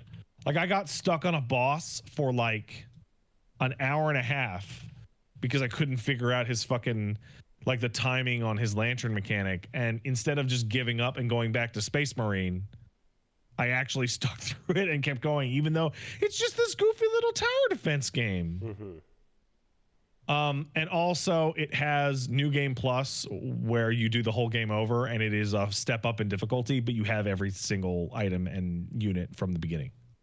Okay. Yeah, I wonder, anytime a new IP comes out and it's like, oh, that's pretty solid, it's like, is that enough these days? Like it, to like, is to get to exit velocity, Exoprimal certainly it did not. But it was something like this when I'm hearing it's like, oh shit, it's pretty fun. It's like, okay, like what is it like? What is it? How's it performing? Where's it at? What are people? So I'm in the Capcom Discord and they put out like an announcement saying Kunitsugami sold 500k copies. Yay. So okay. like it's doing fine. Nice. Okay, cool. It's excellent. I it's also like aggressively a PlayStation 2 game in that the models look like, the graphics look like up-resed Monster Hunter PS2 games. That's fine. Like, that may not hit quite as hard for you, but a lot of people in here are definitely gonna like know that exact aesthetic. I think that's totally fine, especially given that there's a strong art direction that is, again, classic Ukiyo-e, Japanese woodblock stuff and brush strokes. Like that'll carry you. This game's excellent. I no notes. Even when the game was like, here they unlock the thief class on mission 5 and they're like, joke's on you, there were hidden upgrade chests in the floor that only the thief can get in missions 1, 2, 3, and 4. Go back and do them again. I was like, well, I'll get cool upgrade stuff, and also I'm rebuilding one of the town levels, and those are tracked by like stage completions as their time metric. Okay. So yeah, I'll go back and do those 4 levels again, and then I'll have stronger characters, and my little town will be built up. Hooray! All right, let me see this Okami crossover thing that you said. It looks bad. Let me see it. Like it looks bad. It's hilarious how bad it looks. It's an Okami skin. Yeah, it's an Okami skin, an Okami weapon, some Okami effects. You can have like the flowers running around. Kind of thing. Oh, it's not actually Ami. It's an Ami-inspired outfit. Yeah, it's an Ami-inspired fursuit. Okay. That's fine. That's fine. It's almost like, what if you Monster Hunter killed Amaterasu and then skinned it to make this outfit? That's terrible. Well, that's the vibe it gives. It looks like Monster Hunter armor for Amaterasu. Yeah. That's fine. But yeah, no, good game. Excellent, good game. Very good. The helmet should have been much more clearly wolf head, though, like Blythe style. Mm-hmm. Yeah. Right. What else? So while I was playing my tower defense game, so I don't know if I mentioned it last week, but my timeline's getting all messed up. But I've been playing a lot of Space Marine 2. Man, that game's incredible. that game's incredible. Like, either the campaign or the co-op stuff or the PvP It's fucking amazing. It's fucking great. But in my streaming of Space Marine 2, I was asked, "Hey Pat, has your wife Paige, aka Peach Saliva, seen a Necron once?" And I said, "I don't think Paige has seen a Necron. Let me check." So I asked Paige, "Have you ever seen a Necron?" To which she said, "No." "What's a Necron?" "Wooly, have you seen a Necron?" I'm about to. Look up Necron. Necron on the Google images. Yeah. All right. Here's a Necron hierarchy. That's the picture I'm looking at. Would you describe those as robotic space skeletons? They're lichy space skeletons. Yes, they are. So Paige streamed herself watching Bricky Oh from god damn it! Ridiculous's Oh god, lore damn it. videos for Okay. hours Why, and hours shit. and hours over the past week. That took me way too long. Okay, yes, yes. The space skeletons. The house is now fully 40K pilled. Oh my god. And some of them We have a copy of the Infinite and Divine audio and text book about two Necron guys in the house. Oh my god. Because we spent hours the other day fucking around with Warhammer 40K Rogue Trader and her going, "Oh man, this is a cool character I made." And going through the lists of other 40K games. This house is 40K pilled now. I noticed that it's not just base skeletons, but you've got fancy dressed ones. Like the Lich Guard is a skeleton with a little hat. Or That's right. The Pharaon is a skeleton with a big gold cape.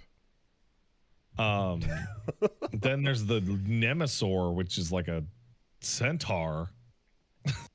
Man. Okay. So shout out to Bricky.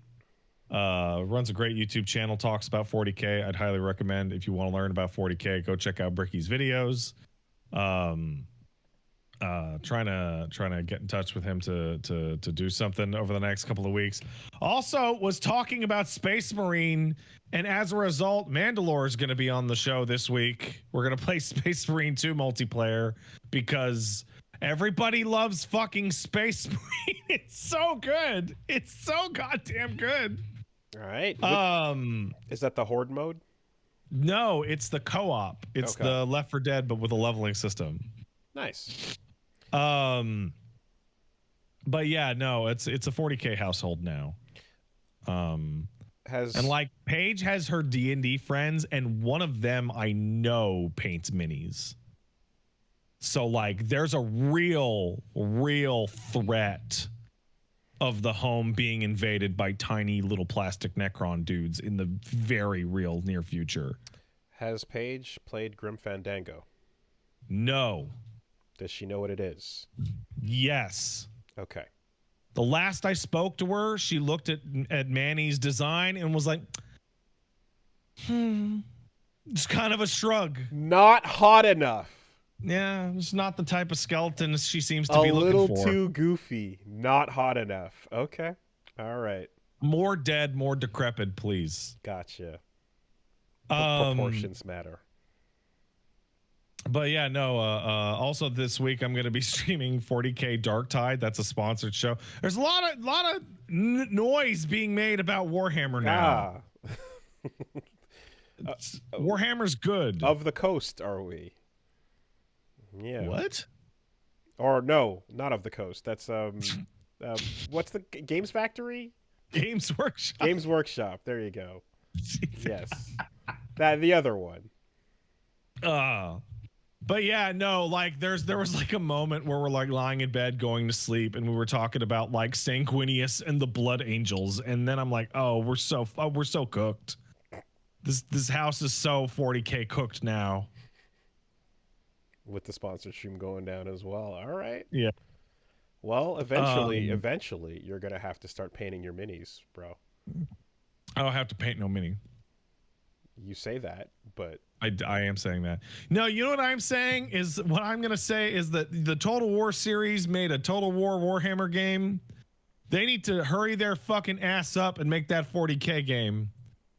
So one of the weirdest things I found when I was researching all this, Warhammer is the only property I can think of in which the space sci-fi setting is more popular than the fantasy setting.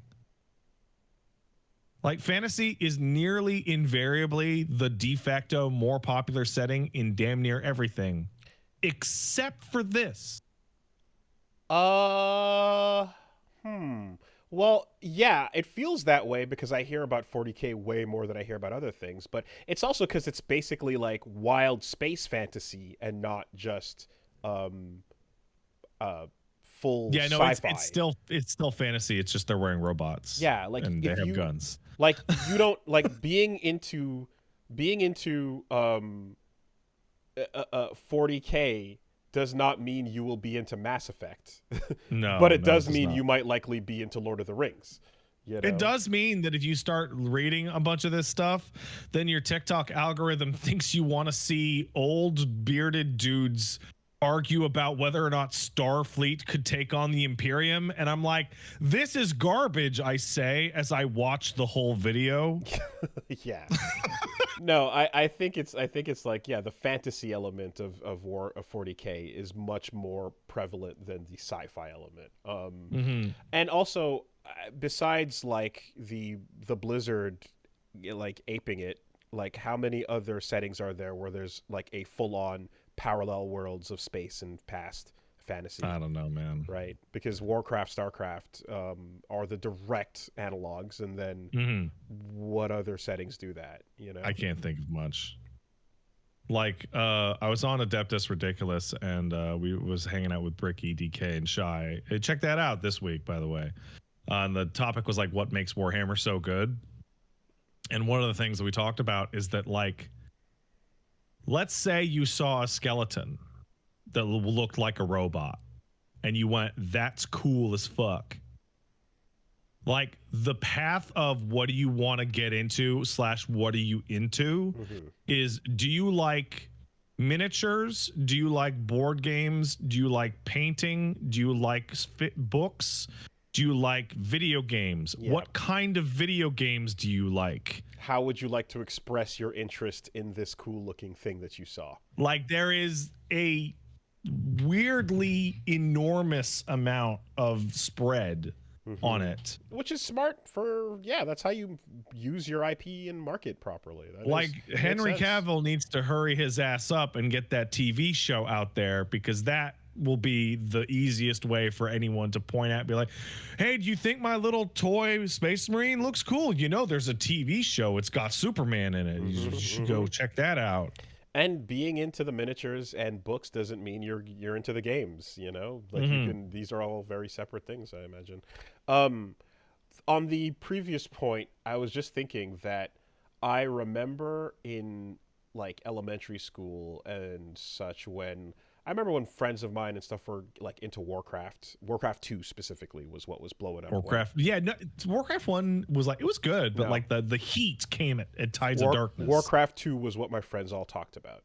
And then when StarCraft dropped, that eclipsed Warcraft. And StarCraft, I would say, was way more popular with everybody I knew. StarCraft was like my high school, just every single person I knew played StarCraft. Yeah, to the point where like Warcraft was like oh yeah, that's the throwback thing, but now it's all about StarCraft, was the vibe for most of high school. And that didn't start turning again until they made the MMO. Warcraft 3 even what came, but like Warcraft 3 is awesome. It sucks you can't play it anymore. But it still felt like StarCraft was the thing that everyone I knew cared about.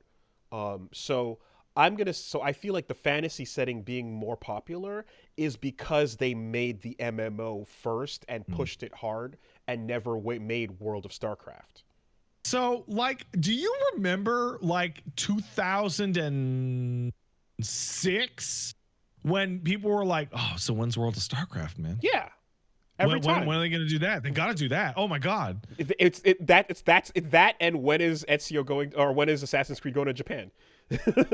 You know, God! Oh my God! It actually was that far back. That's it. God. It was those two things, like World of StarCraft and Assassin's Creed Japan. We got to get them. Yeah, Holy shit. It's crazy. It never happened, but the thought was like, oh, but it's obvious that's what comes next. Everyone's waiting on it, you know?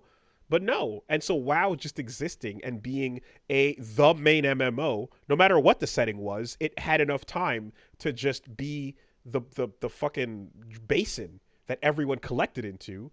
That fantasy world now Warcraft has a way bigger, following because it's collected people for an active longer period of time.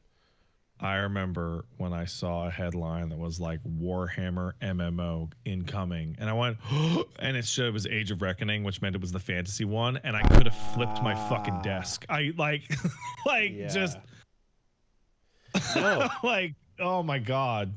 And I mean, yeah, I guess like that was the thought, was that Project Titan was that going to be, the big StarCraft thing? That's what it was going to be, Mm-hmm. because there were rumors about World of Warcraft 2 and Project Titan, and Titan is the name of a fancy moon in our solar system. So I thought that meant it was going to be World of StarCraft. Mm-hmm. But StarCraft Ghost struggled for years, right? I would have marked out so hard. So the interesting part is like, even like there's an idea that like, oh, WoW and World of StarCraft together, there's a little bit of like, oh, would you be eating your own lunch? Would you be taking from your plate with that? And MMOs are like now these massive container games. If I think Blizzard, ideally, if they wanted to do something like that, if Overwatch as a different genre entirely but still blowing up the StarCraft brand was a thing, they would have been, I'm pretty sure, very happy with that as like, oh, here's another way we can push the same IP but then expand it outward from where its original RTS like bones came from. Mm-hmm. And then yeah, of course Overwatch turned into something else entirely, but World of StarCraft or anything like that never came. When we did get StarCraft 2, I remember very quickly like kind of hearing people go, going there were back a lot to the of problems first with one. StarCraft 2. Mm-hmm. And the biggest problem right away was like, I don't like to play as the Terrans. I want to play as the fucking Protoss, please. And it was very odd as an outsider because I was like, this did not take the world by storm the way it was supposed to. You know, a StarCraft release should be a nuclear event in the game industry. Yeah. And it wasn't. But the MOBAs were already here. They were already here, hidden within one of their own games. Yeah, I think I think the 40K situation, it would have happened with StarCraft if they made another big StarCraft thing that people cared about.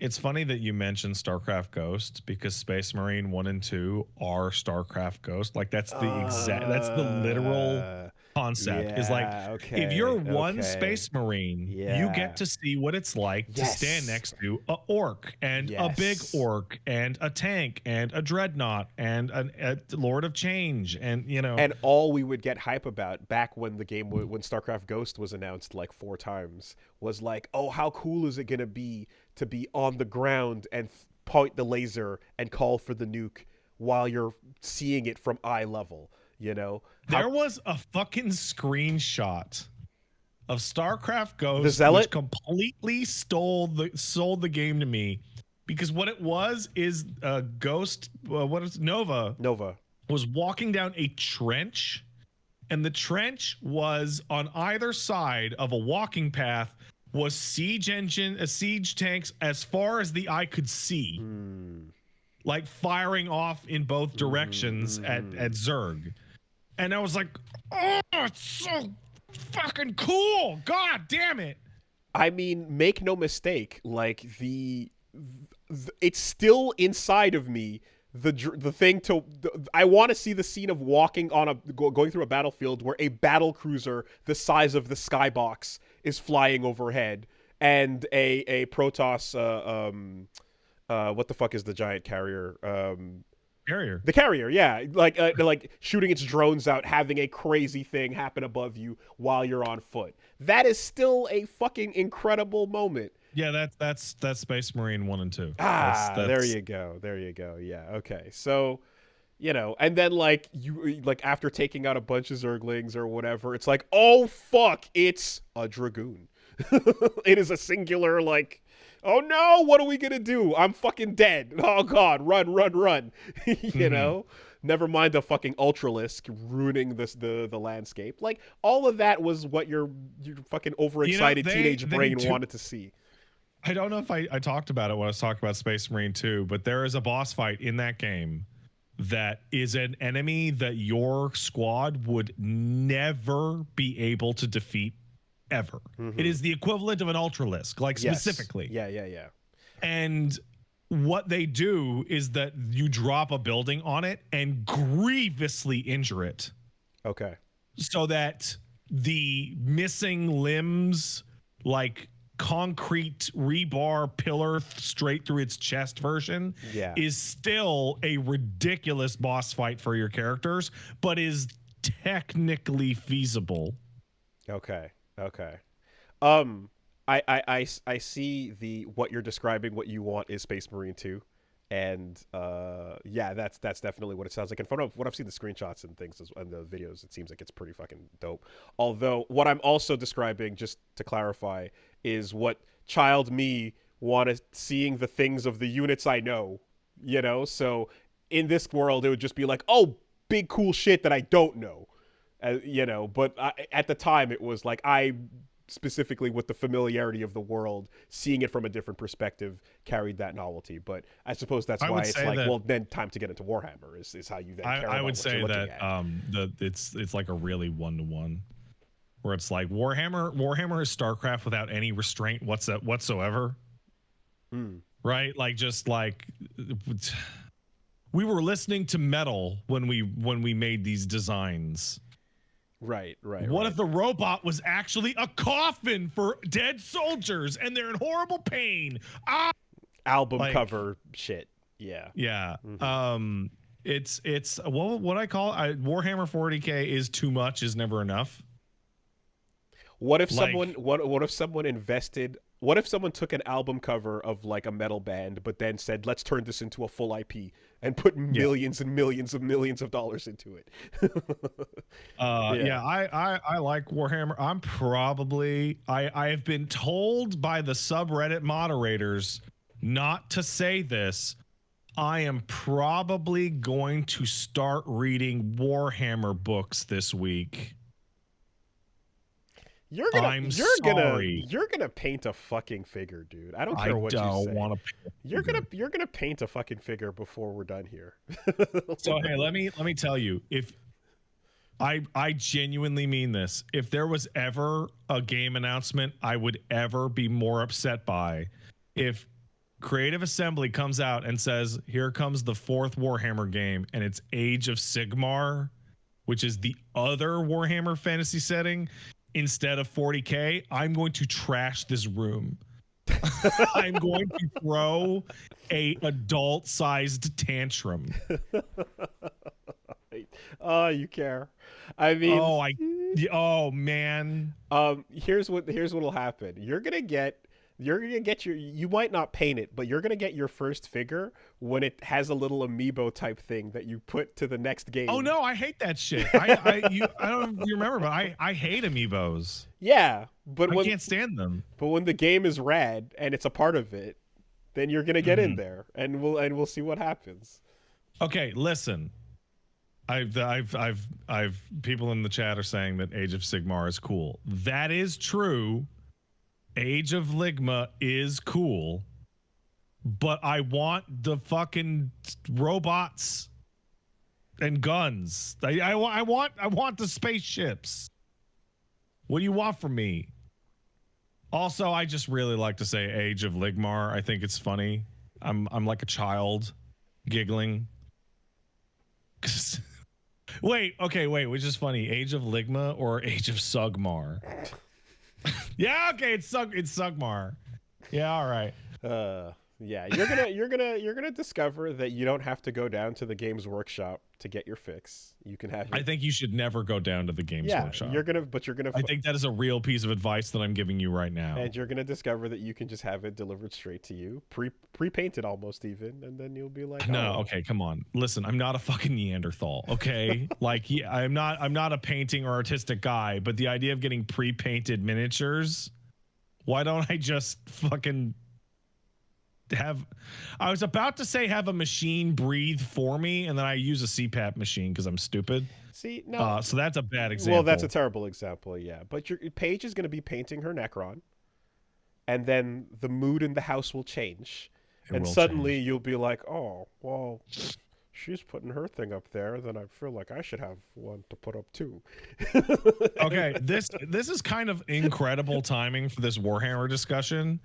I'm being informed that at 6 p.m. Pacific tonight, Peach Saliva will be streaming Warhammer 40k Rogue Trader. Aha. That's 6 p.m. Pacific on Monday, the 23rd of September. I'm calling it out. Warhammer 40k Rogue Trader. Mark it. It's going down. That's today. I like Warhammer a lot now. There should be more. There should be more. Yeah. I'd say about maybe the most overdone setting ever. You see, the moment you describe, I might consider opening the book. It's like, I might read a book. You've switched mediums. It's over. It's done. Like, well, I mean, I watched Astartes. Yeah. Astartes is hot. That's pretty much it. Big week. Now I took the week off, so now this week can be big. I'm gonna cover the PlayStation State of Play tomorrow and Terry Bogard. It's Terry Bogard tomorrow. Terry Day, and State of Play, which whatever. Fuck that, Terry. I have to watch it to complain. It's the law. Hold on. It is also Mortal Kombat 1 DLC day. Audio listeners can't tell that my face has no expression at all. Almost as if I didn't hear Wooly even speak the words. Story expansion, multiple characters, and the full next season of content versus one pizza delivery boy. Oh, shit. It's incredible. Okay. Covering State of Play, Terry Bogard. Wednesday, I'm streaming something at 2 p.m., but I can't tell you what it is yet. But it's cool. So go to it at the time that I told you to go, which is 2 p.m. Pacific on Wednesday over twitch.tv/badstaresat. It's cool. Trust me. Then I got a 40k Darktide sponsored stream and probably some more Terry. Then on Friday, I'll be playing Space Marine 2 with Mandalore over at Mandalore Gaming. And then on Saturday, I'm going to try out Frostpunk 2 and Age of Mythology Retold because I feel like I want to play an RTS game. And also they sent me some copies, so I'll play them. Why not? That's it for Pat. You can also check out Peach Saliva tonight, Monday. The Rogue Trader. Okay. That's 6 p.m. Pacific. It's happening. It is. Oh, someone in the chat asks, why not play the Dawn of War 2 update? Because that fucking game is so busted. They released an anniversary edition of Dawn of War 2 to be like, hey, Warhammer. And it doesn't work on multi-core CPUs. What? Yeah. Just won't load. Won't turn on. And the interface is doesn't scale for 4K, so you have to mod it extensively. Man, it's so weird to hear all this shit about Dawn of War problems and stuff because again I spent so many years working next to a competitive top player of that game that was super in and talked all about how great it was. And it is great. It's a shame it doesn't turn on. It is a shame it does not turn on. Okay. So with that, what's going on? Well, we hinted at it earlier, but uh, Nintendo bided its time, as you do in Pokemon, and then eventually unleashed its attack, waiting quite a bit of time to throw its lawsuit out at Pocketpair. And it is a patent lawsuit, notably. And they're going to be, and they've decided to sue them for patent infringement specifically. This is a weird lawsuit. Very odd, but here we are. And the one is inclined to go now, what about every other Pokemon-like game that has been coming out ever since the Game Boy Advance? What about your cassette beasts of yesteryear and your what was the other one? To something starts with a T. Temu. Temu. What? Yeah. Temu. Wait, no. No. That's the fucking Amazon ripoff. Tebow? It was not Temu. Temtem. Temtem. Right? And what about your countless others? There's tons of things over the years. And I'm like, is it because Pocketpair was so callous with its energy about it? Or is it the part where they went, we're making too much money. We don't know what to do with it. You know? I don't know what to do with this shit. There's a lot of people speculating on how and why and what. I mean, like some people were saying like, oh, it's because the Switch 2 details like leaked, which is like, what does that have to do with that? I don't see that.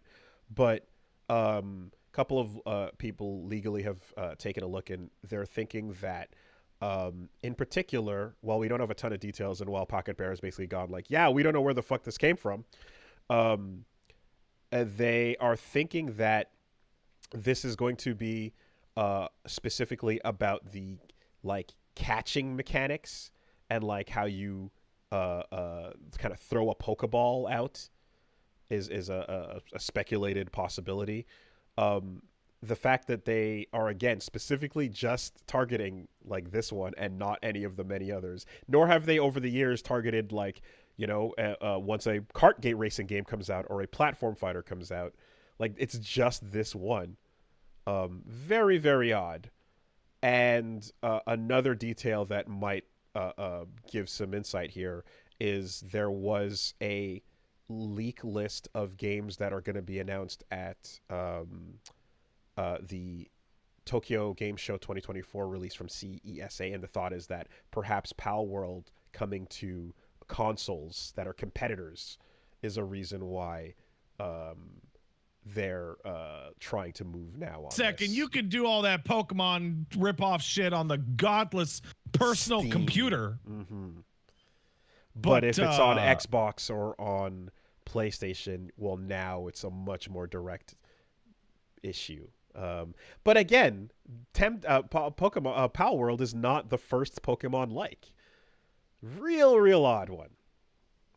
And it's already on Xbox. Yeah, there you go. Yeah. So anyway, so there's Pocketpair might so yeah, they're the one of the a lawyer talking about this is saying that like Pocketpair might have to make gameplay changes to Palworld to circumvent this. It's you know, we don't know if like they're looking to have it but like modified / removed from storefronts altogether. But they are saying that the lawsuit appears to be in Nintendo's favor, likely. So Nintendo wouldn't sue at all if they didn't think they were going to win. So is the thought process then that it's like they could have pulled the trigger on any of these games at any point, but like this is the one, you know? And what if they were like, we want to make sure they make a lot of money so that we can say that money's actually our money? Well, that like the fact that there's a news story going, we don't know what to do with all this money is the crazy part. Like that's the like the straight up fucking shot and chaser here. Like, what do we do? And Nintendo's like, I got a few ideas, you know. And so yeah. What if that was our money? Is it our money? No, but what if it was though? And so it's gonna have to come down to, I suppose, like exactly what the terms are. Is it the act of throwing out a fucking Pokeball and catching a pal? Do they just what if they modify that to a Ghostbuster fucking vacuum suck? Like what is the specific thing? Is it the mechanics of having your buddy monsters and fighting with them? Well, there's a million other the things only that do guess that I you know? thought was like kind of legit is that it was like the Pokeball animation. It really was, like, too does. close. Yeah, it certainly does. But then is it like as simple as like, okay, so yeah, replace it with a laser gun that you shoot and call your buddy back, and again, it's not copyright infringement, it's patent infringement. And which is way more interesting. And patents are specific things. A copyright can be the overall, it can be the trademark, the name, there's a lot of elements to that you can come at it from. But a patent will be like, we'll file a diagram for this exact ball hitting a monster, absorbing it, shaking on the ground, and then it clatching inside, and that is specifically what we own. So very, very odd. Yeah. And does this mean, like, are any other Pokemon clones that exist gonna start sweating about this? Because I want to say that for a long time, Nintendo has basically like innovated a new idea, invented a new thing, and then kind of create a genre and then leave it alone. That's what mascot kart racing, platform fighters, and party games kind of were. I remember years ago there was an article that was basically describing, like, here is the thing Nintendo started with. They made a big thing, and then people were fans of that. They wanted it to be pushed further, and Nintendo eventually moves on and ignores the thing, and so people start making their own version of it, and it becomes a whole genre. It's happened many times over the years, But we're talking about fucking Pokemans, dude. Yep. Like... And not the Pokemon Company, but Nintendo here. So like obviously the patent is going to be really specific. It's going to be like, we don't like the way that this character comes out of a loading screen or some bullshit that no one gives a fuck about. But like the reason they're going after them is because it's a fucking Pokemon ripoff. Like, yeah. Like, they remember when they were like, we have no plans to whatever at this time, like a couple months ago. That was actually, we are telling lawyers to dig through that game until they find something rock solid we can fuck them on. At the same time, as I'm saying the like why now, I'm wondering, it's like, yeah, why Yuzu instead of Visual Boy Advance and SNES 9X and Project 64, and you know what I mean, like well, Yuzu showed up in that fucking Steam on trailer, the Steam screenshot, right? Which was like that's what killed it for sure. So is it always like, yeah, we know this is in the background, and as long as you are not hitting a like Patreon, like, you know what I mean, like subscription thing to a fan thing, and you're small, in which case we can just scare you with the, if you're making money, you're playing with fire. Is like, it's not like not making money is not protection, but making money is a bonfire. Look at me. If Temtem or Cassette Beasts blew the fuck up, like way bigger, would we be having this discussion? Or is the part where it's like, no, because they're not like outrageous. Yeah. That's like the thing is, yeah, no. Palworld is like, no, you can look at these and confuse them for living Pokemon. You might not read the art style, the design cues, the ball, all of that. It is outrageous, but it's doing that in order to make it like hit that much harder when you pull out the fucking AK-47 and confine them to the fucking mines. I love that fucking Palworld is so outrageous. It's the whole point. It's the whole point. Yeah. But like, obviously Nintendo doesn't like that. It's Scream suing Scary Movie. Anyway, yeah, we'll have to see. Clearly, Pocketpair has the cash to defend themselves, so we will see what happens. But yeah, the fact that this is also, again, a patent lawsuit like is very different from like the way these things kind of usually go. Like patent law has its own rules and things. It's like maritime law or sky crimes. We barely understand these things. I don't understand copyright law, and I definitely don't understand patent law. Instead, I'm just thinking about how like Sega owns the patent for the arrow at the top of the screen from Crazy Taxi, and then when they made a Crazy Taxi tribute game inside Like a Dragon, they didn't use the arrow. Oh, man. And I'm like, but what the fuck is the fucking point? So vindictive, dude. Or Namco, who's like, we own the rights to a mini game on your loading screen, and we're gonna use it once so that you can play Space Invaders when you're booting in Tekken 5. Do you remember? Yeah.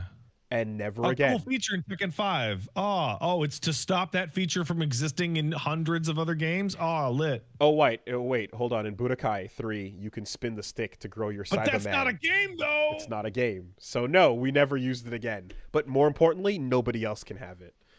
Yeah. So it's nice to know that eventually that stuff did lapse and it no longer is the case. But I think video game patents are fucking poison.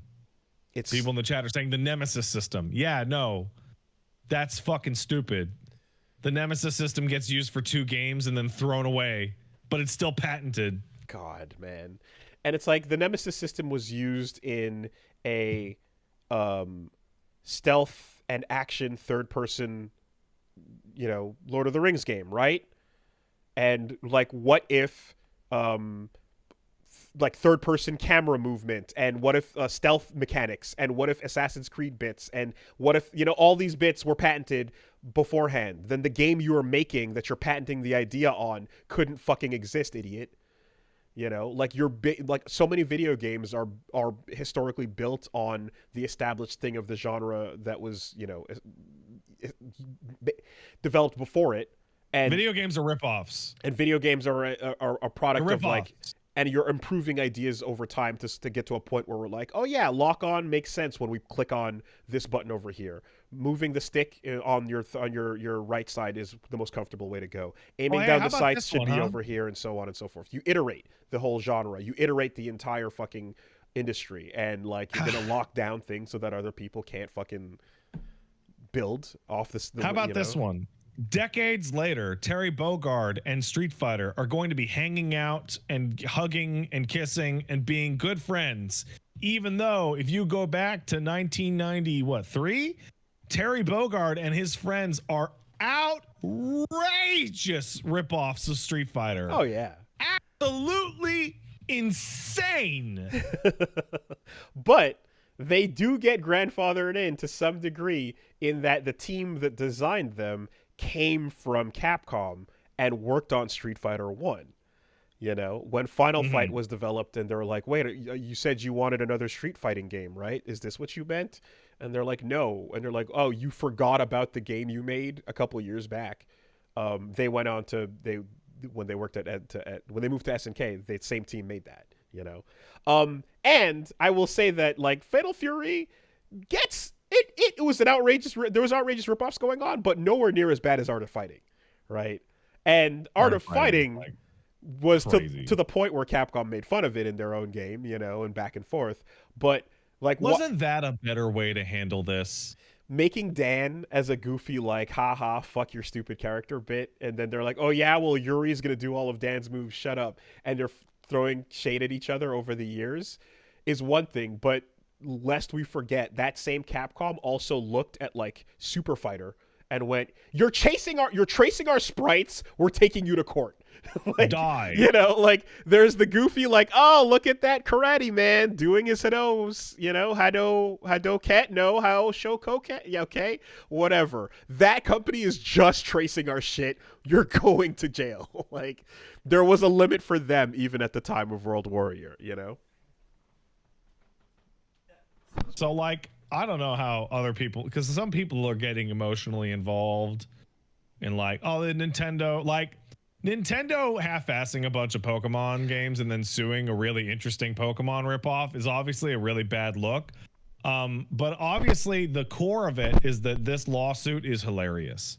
I think that's the main takeaway is that no matter what happens, it's going to be bad for everyone because any legal decision in Japan that affects this is somehow going to suck. Like, if Palworld gets completely away with it, it sucks. And if Nintendo wins, they're going to be even crazier in the future. But also, the Palworld is so fucking outrageous that them getting sued by Nintendo is going to be really funny. Yeah, and again, the fact that they're like, oh, they seem to have a strong case here by patent law, then we'll see what the ramifications are. So yeah, okay. Capcom sued Data East specifically, which was Fighter's History.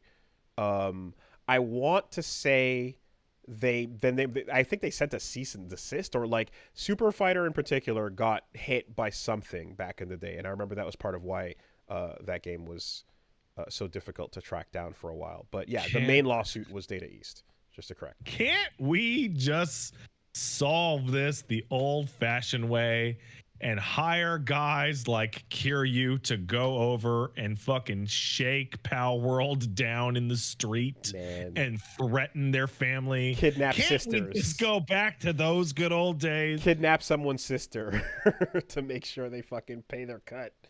Yeah. And the answer is we're talking about Nintendo and not Sega. So,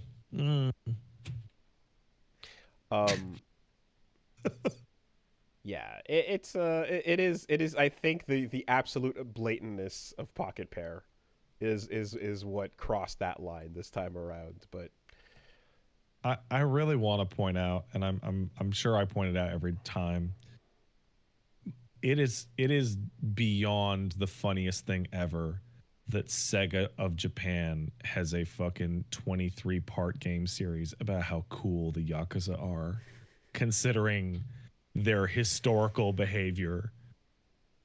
That is like the most obvious possible progression of the way Sega acted in the 90s. Yeah, well, they would appreciate it if you stopped talking about that, bro. How about you stop bringing it up? Okay? That developer's sister is fine. I'm sure she's living a happy life. Everything's okay. And pachinko is a game of skill.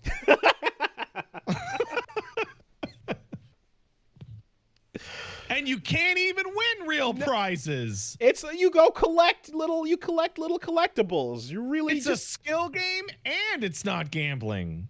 It's just for collectors. What's the problem with that? Anyway. Yeah, we'll see where the hey, if you there is one final thing to say about this. If you think Palworld might get super fucked on this, you should probably buy it because it may be delisted. Might be a thing in like a couple years. Well, getting delisted due to Nintendo's wild lawsuit is probably better than getting delisted due to toxic positivity. What a term. I love that toxic positivity. What a term. I've heard that term. I've used that term on this show before. I don't recall. But when I talked about toxic positivity, I was complaining about FF14 pub crawls where people like, don't tell me how to play my job. I know what I'm doing. You don't pay my sub. There's your toxic positivity. So for anybody who has not heard about toxic positivity this week, Concord popped up, and there's a couple steps to this story, but of course we're still trying to dissect what the fuck happened and how did it go so wrong. And so part of that post-mortem led to so Colin Moriarty spoke on his podcast and described that he spoke to somebody who worked on Concord and got some verification on some details, and initially reported that internally it was so much more worse than you think, according to the Concord dev, because it was referred to as the future of PlayStation. It was treated as something. It could be our Star Wars, brother. It had Star Wars-like potential. A dev culture of quote-unquote toxic positivity halted any negative feedback, making it cost $400 million. Now, I am seeing a lot of people, both here and in regards to that, saying that Colin Moriarty is a hack. Okay. And make shit up. And that may be true. I don't actually know who Colin Moriarty is. It's from the Last Stand gaming podcast. I don't really know. I'm just describing where the story went. So step one was this part of it here. But the idea of Concord costing that much money is so funny to me. Let's explore this further for funsies. So after that, there was a further elaboration that the initial cost was 200, and then after there was an initial 200 budget, and it was not shaping up. It was in a rough shape at after all these years of development, and then Sony came along when they bought out the team, and then put another 200 in to get it to the finish line. So in total, while games like Spider-Man and God of War and other major AAAs or quadruple A's have had these insanely huge budgets, this one doubled down on its initial budget to get it to the finish line because of the rough shape. Now, I'm looking at everybody argue about the veracity of the source. I'm going to get to that part right after this, which is fun. But the toxic positivity part was apparently corroborated by others. Yeah. So let me walk through this if you don't mind. So like that was the initial clip. You can go check it up from the podcast describing those bits. And so immediately after that, a number of reporters from Kotaku, GameIndustry.biz, and other journalist publications basically came out and we're saying, yeah, that number seems inaccurate, because the people that I've heard or I've spoke to did not said they gave a number, but it was not 400 million. That's a lot of cash, right? 400 million is a lot. Yeah. 200 in original development and then 200 in outsourcing after the fact. For a fact, like just going back to QA days, I know that when a game is on fire, they will take that thing and throw it to third-party outsourcing to just get more eyes on it. And sometimes they'll do it in secret, and sometimes they'll be like ghost money, where they don't want certain people on the certain invest, like they don't want people to know the full scope of things. But when something's on fire, cut all those dudes out of the credits, man. Right? We hired a private fucking firefighter to come out this fire. So that is something that happens in the industry. But regardless, multiple people or came out after this to say that the 400 million number is not accurate. However, yes, there was corroboration that the toxic positivity line in particular was backed up, and that internally there was overall there was a glow and a feeling that this game was going to be destined for greatness, and that you couldn't really speak up against it or point out any of the problems, and that people who did were kind of like shunned and or pushed aside, and overall not encouraged to speak up about things like the character designs being fucking whack. This is the most believable thing ever. I think back to I'm sure, you watched Plankett's episode 1 review of Star Wars episode 1. There's a bit in that where everyone is like visibly afraid of George Lucas walking around talking. And the only thing people keep saying at each other every time something comes up is going, it's going to be great. It's going to be great. Yeah. It's got to be great. It's going to be great. Yeah. It's going to be great. No, I mean your job is tied to your being a yes man here, and so as something rolls out and they go, this is the direction we're going, someone makes that initial decision, so everyone else is like, yeah, okay, I want to keep working here, let's go, regardless. I look down and I see somebody go, best season ever. Right. Now the thing is, that was press for the actor talking about that to the public. Internally, if you can't be honest and have real talks about shit, that's fucking that's the worst thing ever. It's poison. And then you roll all the way around. You run all the way around to me talking to Gene and go, hey, you played Concord, right? Is it like good? Is this sad? And he's like, no. Yeah. It's not good. Like, this isn't even like a tragedy. Like, oh, it's gone forever and you'll never get to play that. It's like, actually, that's fine. Yeah. That's fine that you didn't play it. And at no point internally was this ever like pulled back to be it wasn't canceled before release. It was released and then immediately killed, right? The thought is whatever that number ends up being, if it's not 400 million, because that's like fucking insane by any video game standards and stuff, it's still high enough that the ramifications are very likely to be felt by Sony for a while. Well, those 12 live service games they were planning, right? I mean, like, even I don't know if like any of this affects or has any bearing on something like how the Pro drops and what that SKU announcement is, you know.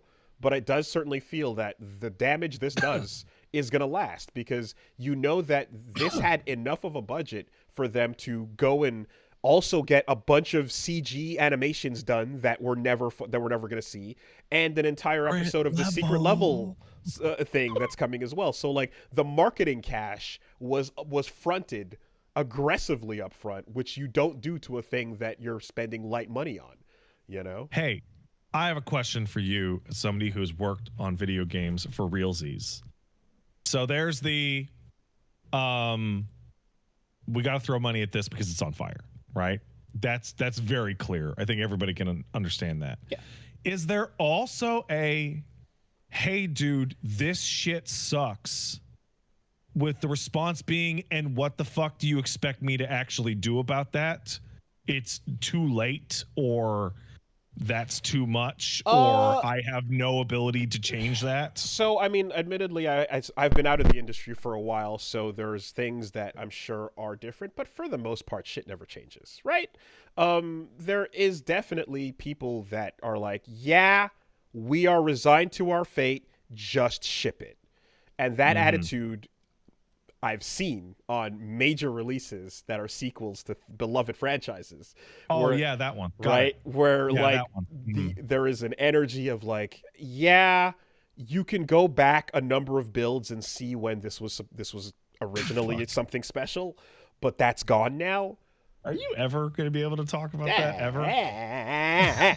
Just ship it, right? And just ship it becomes a bit of a mantra amongst people, and to the point where literally we are sending each other emails with just a picture of a boat. just like, okay, how's that bug? Did you fix it? How's it on the new bug? Did you do your regression? Yeah. What's going on? Just JPEG of boat in the email. You know? And you're like, is what it is, man. We got a lot of shit to work on. I got multiple things. My desk is busy. We can only, what do you want me to do here, right? We're beyond that.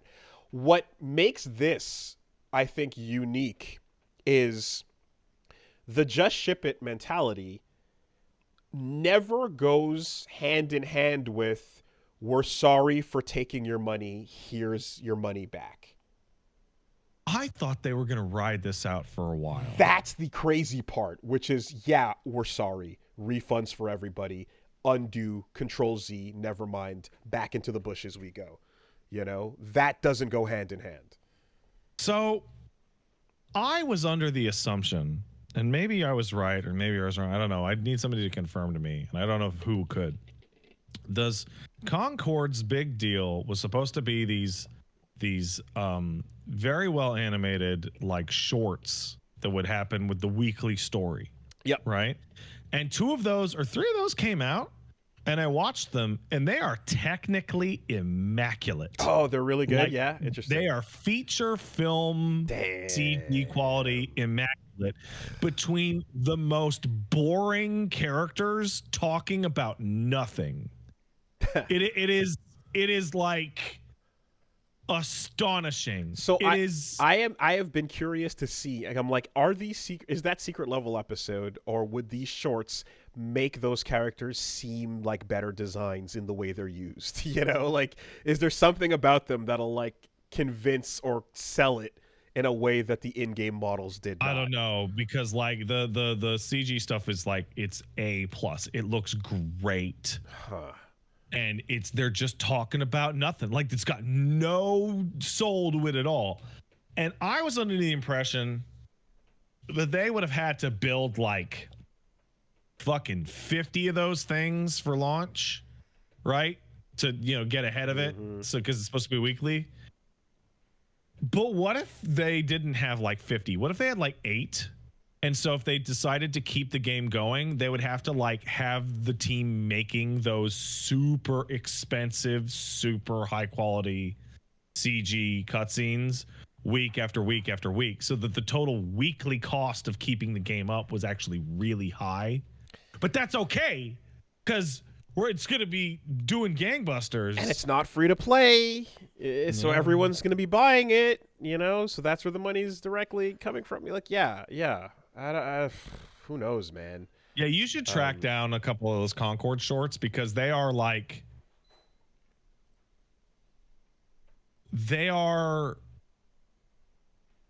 the technical team made them without input from like a writer, is how they feel like. Just It has been. So we talked about how Rumbleverse came and had a goofy art style that people couldn't get behind, and that was a big hit. Do you think that's what killed it? Just straight up, just the art style? It's part of it. It's not just it can't be the entirety of it. I can't. That doesn't make sense. There would be too much blame to lay at like one person's feet. But it's a huge part of it, because everyone's like, God, that shit's ugly. It's the first thing you say when you see. You go, why is it so ugly? It's a part of it, man. A big part of it. It's also like the fact that, like you said, it's like, wait, it's out. Wait, it's free. The cost. The I'm gonna say like something like Marvel Rivals dropping and being another thing around the corner, like all these other things, being around the corner. Deadlock ain't even the same genre, but it is still like it's a shooter thing that's happening, and again, like free.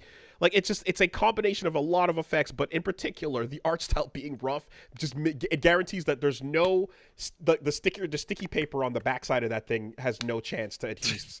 It's not adhesive. Yeah. It's not going to land anywhere. It's sliding off of everybody. So I love playing Rumbleverse. Yes, and so this is where I'm like, it's been a minute since there's been a thing where you're like, oh, there was an art style design here in concept, and like they just failed to realize that in game.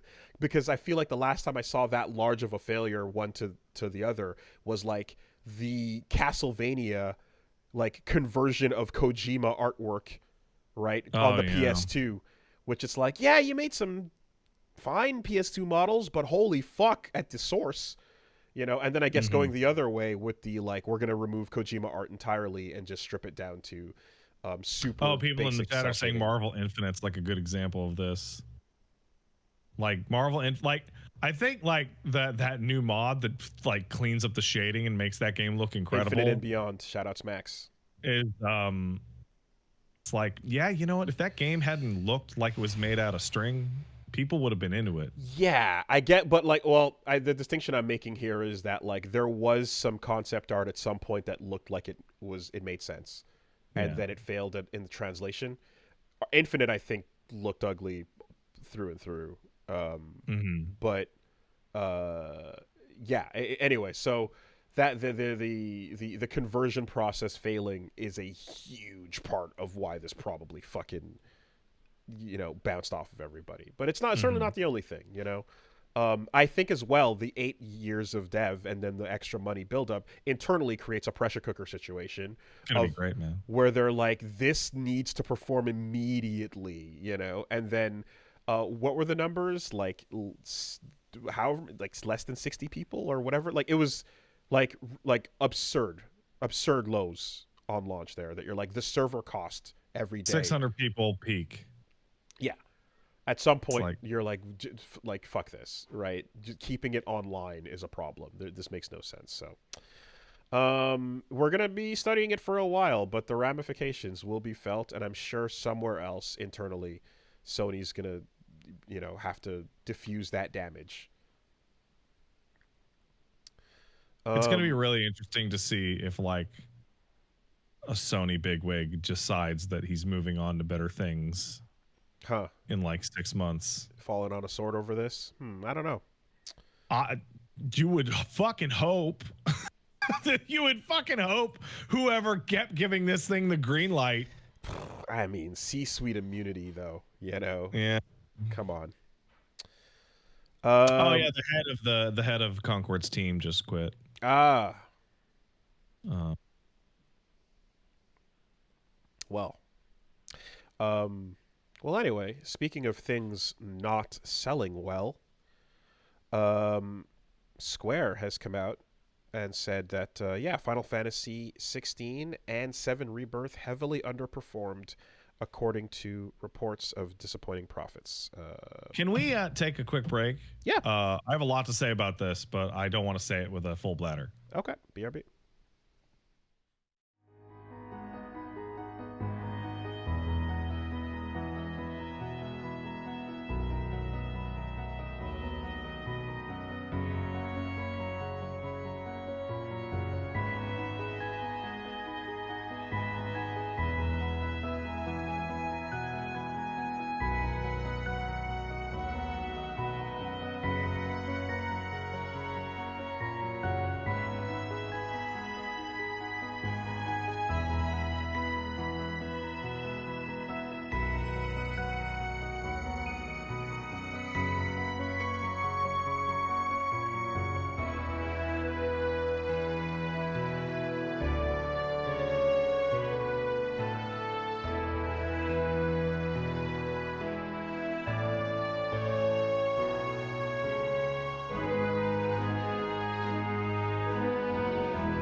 All right. So, yes, we are seeing Final Fantasy 16 and 7 Rebirth heavily underperformed as Square Enix reports disappointing profits.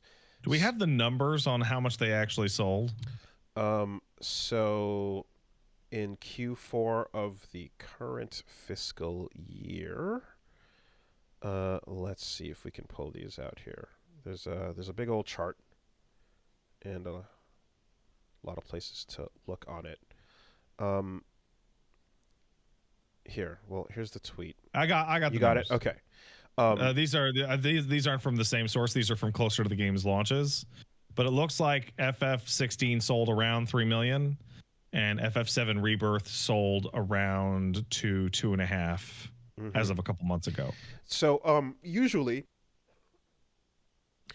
when these types of stories come out, there's often a like, and how insane was the unreasonable expectation that Square set on these things. However, I'm seeing that folks are pointing out that like in this instance, uh, the inflated expectations might not be the case because looking at the receipts with both FF 7 15 remake and 7 remake, they did they did eclipse numbers. those sales. So, in particular, FF 15 was 5 million day one, 6 million after 1 month, 7.7 million after a year, and 10 million as of the last update publicly. Yeah, FF7 remake may have sold around 7 million. 3.5 million after 3 days, 5 million after 6 months, and yeah, more beyond. But like again, there's a certain point where they stop updating. Less than half of their last contemporaries. Right. Each of these, which is like wild because they're way more expensive than the last games that came out. Yeah, they're both iterative improvements over the last thing directly, 16 feeling like a sequel to what they were trying to do with 15's like engine and stuff.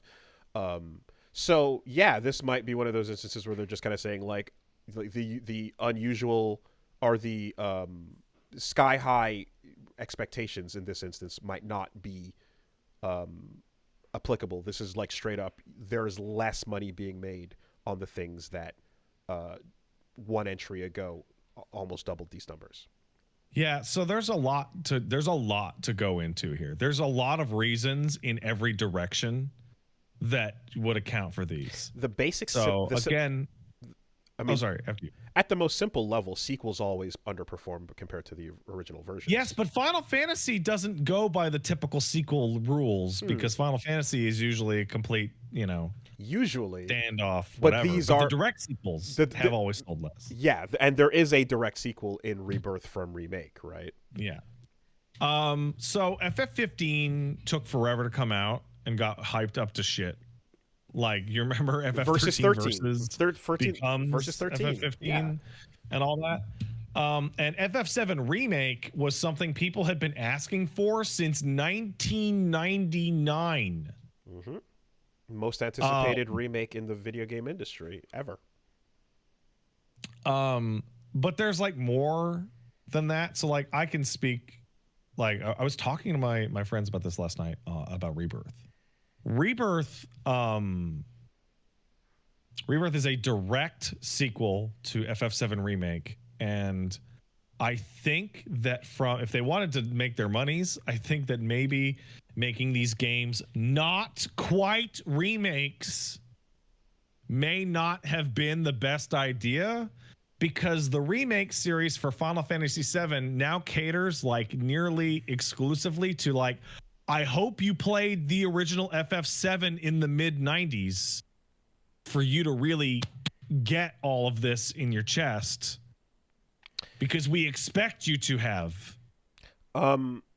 There's part of that, though, that is also like, when the brand new remake is coming out, everyone doesn't know what they're getting, and everyone who wants one or the other, wants a remake or wants a pseudo sequel, are going to buy in to see what that's about, and then with the actual committed direction after the fact, there are people who surely bought Remake and were like, I'm not happy with this decision. I wouldn't have bought it if I knew.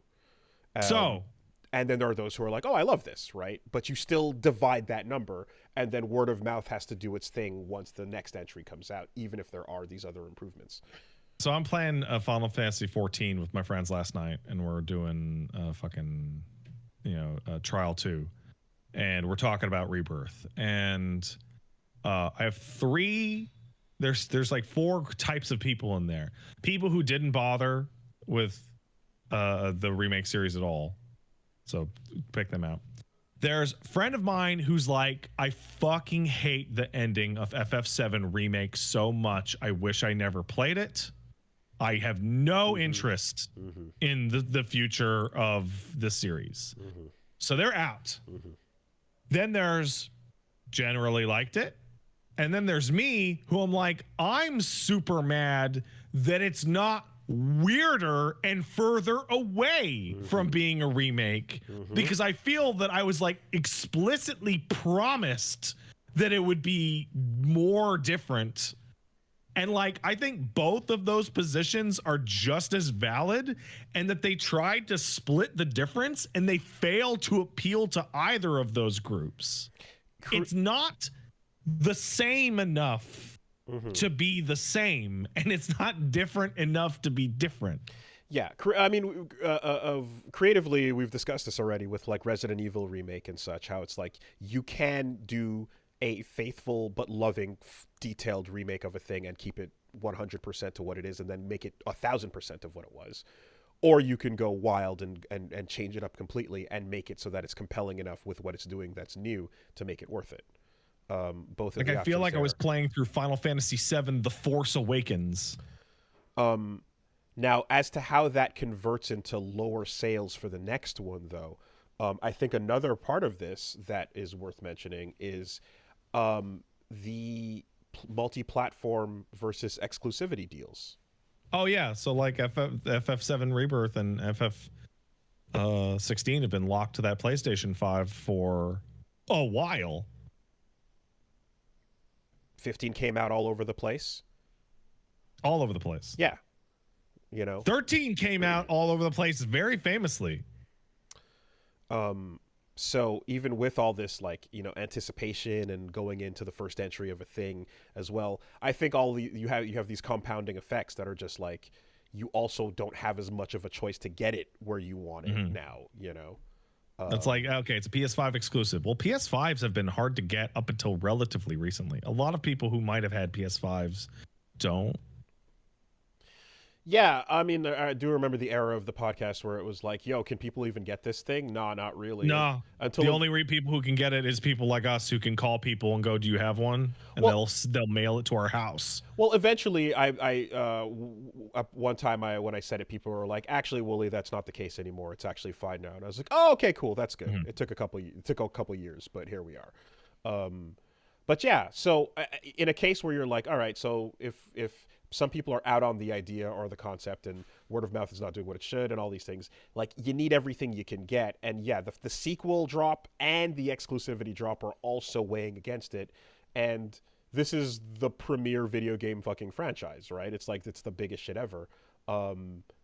And it doesn't seem like, given that they're going to take the FF7 ARP in particular in like these bigger directions and try to like fix or improve where they were, what they made last time, and so on. Like, these games are going to get more expensive as time goes on.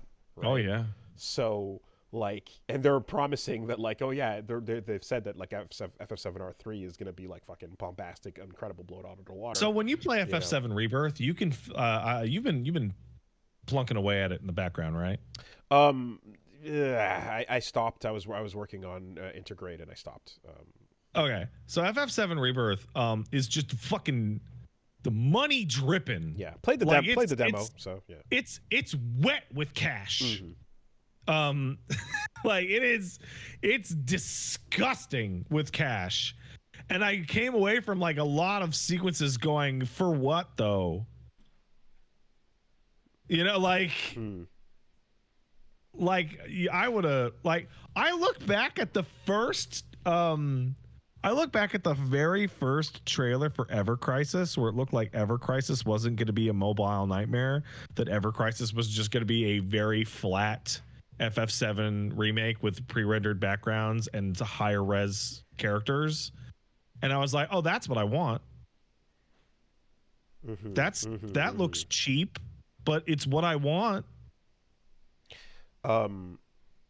Yeah, and it is like, the things you're describing, you have to buy the game to find out you have these problems with it, right? But now that it's like 2 games in, all these compounding effects kind of just spell out that like, yeah, even Final Fantasy fucking 7 is not immune.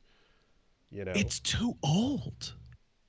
They waited too long. Would be immune to this if this shit came out 10 years ago. You think they just took too long with it? FF7 remake was on the fucking PS2 or PS3. This conversation would be evaporating away because those people who played FF7 would be 1, alive, and 2, itching for more FF7. They now hold on though. Okay. Let's entertain this for a second. The sequel you would have gotten / remake you would have gotten would have been from the Advent Children era into right. It would have been it would have been that mode, and probably would have been bolder with its choices and probably more terrible. So some bolder, worse choices would probably have been made. You're right. Mid-aughts. Or maybe not, actually. I think maybe, but Dirge of Cerberus there's another thing that happens, and I try and talk about this all the time because I love it. Okay, Wooly, Mass Effect 1, 2, 3. What was that? 2006, 2008, 2000. Like, were 2 and 3 back to back? It felt like it was trilogy release dates. Like, I'll just use this, right? Yeah. The Mass Effect trilogy came out on November 2012. Was it okay? It was 2006, 2008, 2010, I think, for Mass Effect. Oh no, wait, it was 2012 for Mass Effect 3. Okay, so 2007 to 2012, right? That's 5 years. From hey, that Mass Effect game looks good. I'm gonna pick up that Mass Effect game, right? Yeah. Fucking Final Fantasy VII Remake was announced in 2015. That's 9 years ago, and the second of 3 games just came out. That's too long. Mass Effect 2, That's too long. Mass Effect 2 felt like a glorified DLC campaign. It was super tiny and streamlined. Yeah, and it fucking ruled. I think yeah, I don't know whether or not the full game kind of coming out, the full thing, excuse me, the full FF7 remake coming out, and that time. That's been 9 years. That means if let's add 3 more. Let's be really generous and Okay. add 3 more. Mm-hmm. It'd be 2015 to 2027. That is 12 years. That is a trilogy that is fucking grade 1 to 12 of school. That's too long. That's too long. And we're talking about a game that's a remake of a game from the 90s. The scale of time is wrong. If FF7R was the last release of that trilogy, A Rebirth, you mean? yeah. Then it would be, it fit a lot better. No, remake, like coming this late, right? Alternatively, if remake was the entire game and there's no further waiting afterwards, and it was just a faithful 1-to-1 but prettier. I don't know if the money would ever make sense, but if FF7 remake was like the whole game, but done cheaper in one shot, we would be looking at like a 20 million copy fucking probably in banger. one shot, like just get it and go, and like it's exactly what you're expecting, and you know, with some bells and whistles, but like all in that one release. Yeah, I think so. Do you want to engage in the least fair comparison possible? Sure.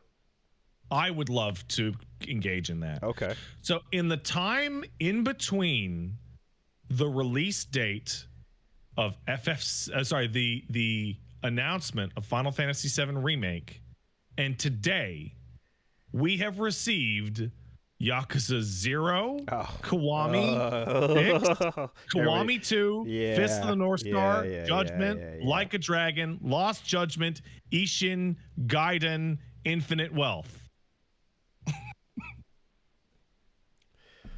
Not that Final fucking Fantasy VII is gonna hold itself to that standard, but yes, that is. Now we're in the Duke Nukem Forever times, right? And wars have started and ended. Every Harry Potter movie, every Lord of the Rings movie, every like. But it's like, hey, yeah. Like, and we're still, and here's no, and R1 came out, and we are actually still waiting for the third thing to finish. The people this who off. love Final Fantasy deep in their hearts because when they were kids, they fucking played like 12 of them because they just kept coming out. Yeah, like FF13 to now is like an adult. You're an adult. Now, that game came out in 2016. I can see the thought though in the discussions here where it's like, this is the most anticipated video game of all time.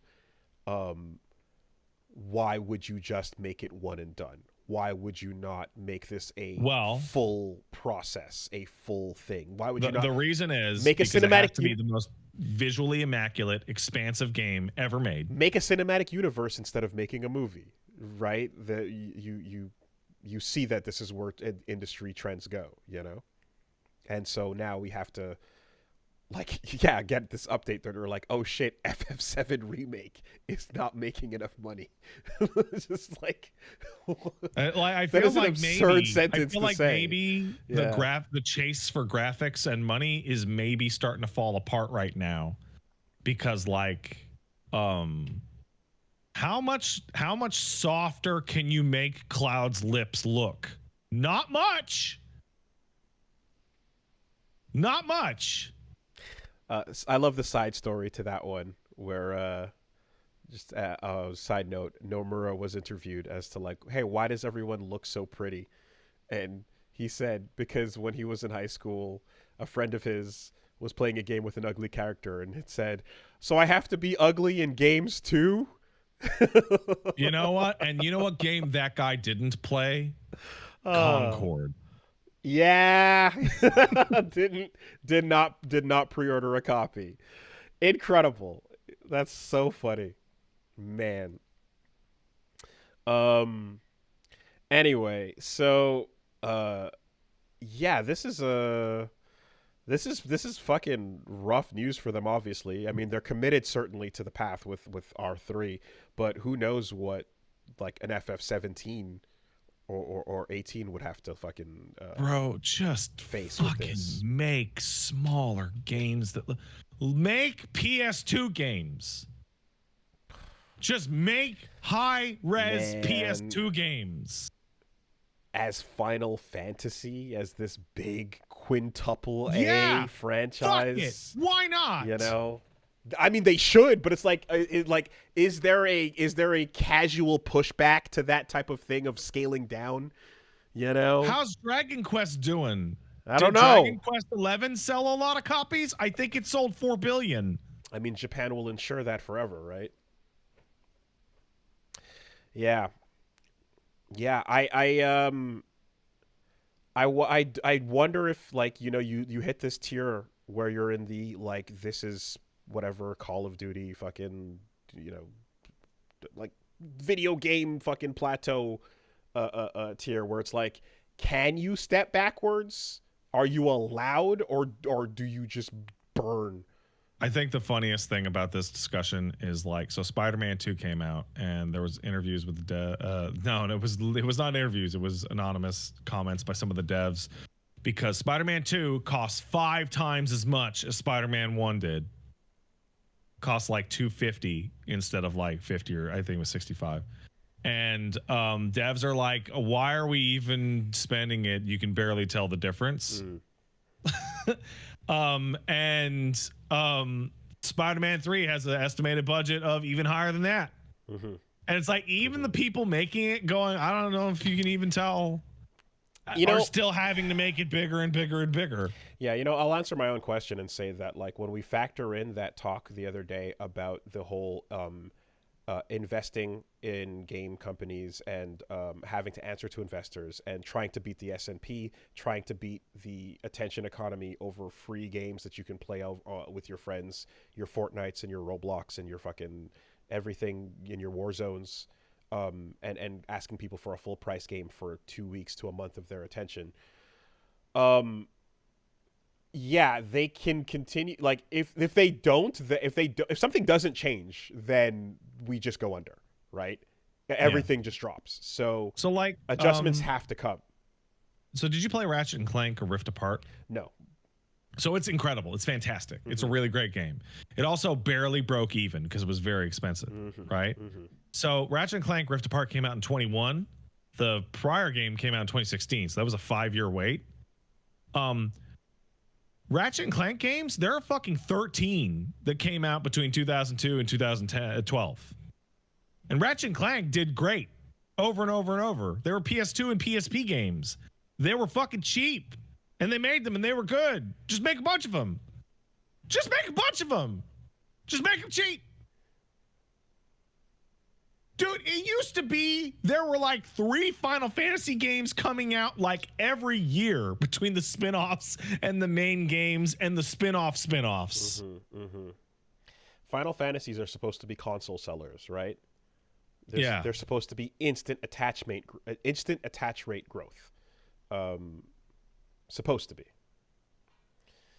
But yeah, anyway, so that's the surprising bit with this story, is the idea that it's like, by the numbers, it's not just inflated expectation, it is literally lower returns from their direct yeah. And I want to talk about Rebirth. Rebirth, despite my complaints, is an incredible game.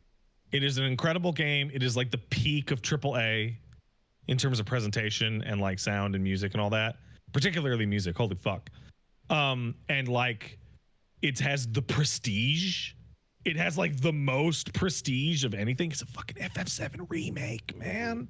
And for it to like do like okay good, it's like, oh man, this industry's gonna fucking crash soon.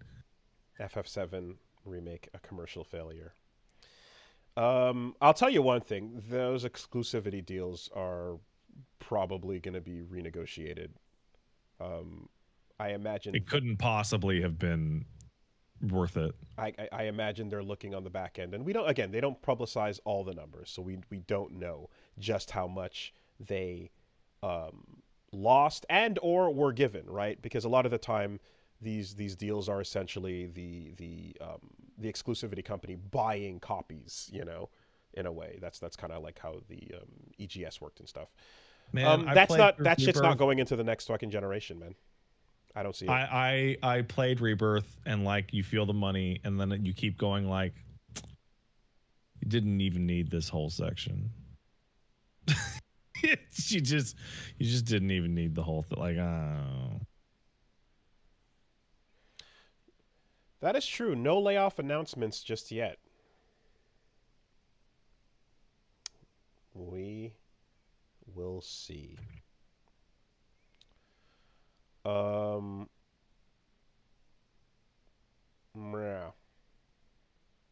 Well, look. I think I know how they can get more copies sold. How's that? I think the missing ingredient from Final Fantasy is to get Cristiano Ronaldo in the game. I think if you just get Ronaldo to be a playable character, never mind Gact, So this could save Final Fantasy. I'm not up to date with sports, and I'm not Latin American, so I don't know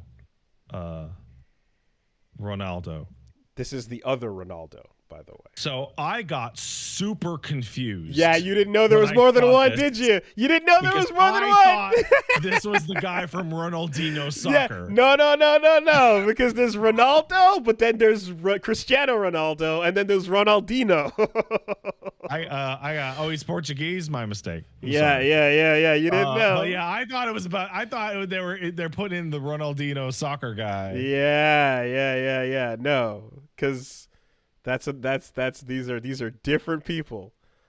These are different people. I think there's a real genius to saying he's coming to City of the Wharves and not explaining that at all. Cristiano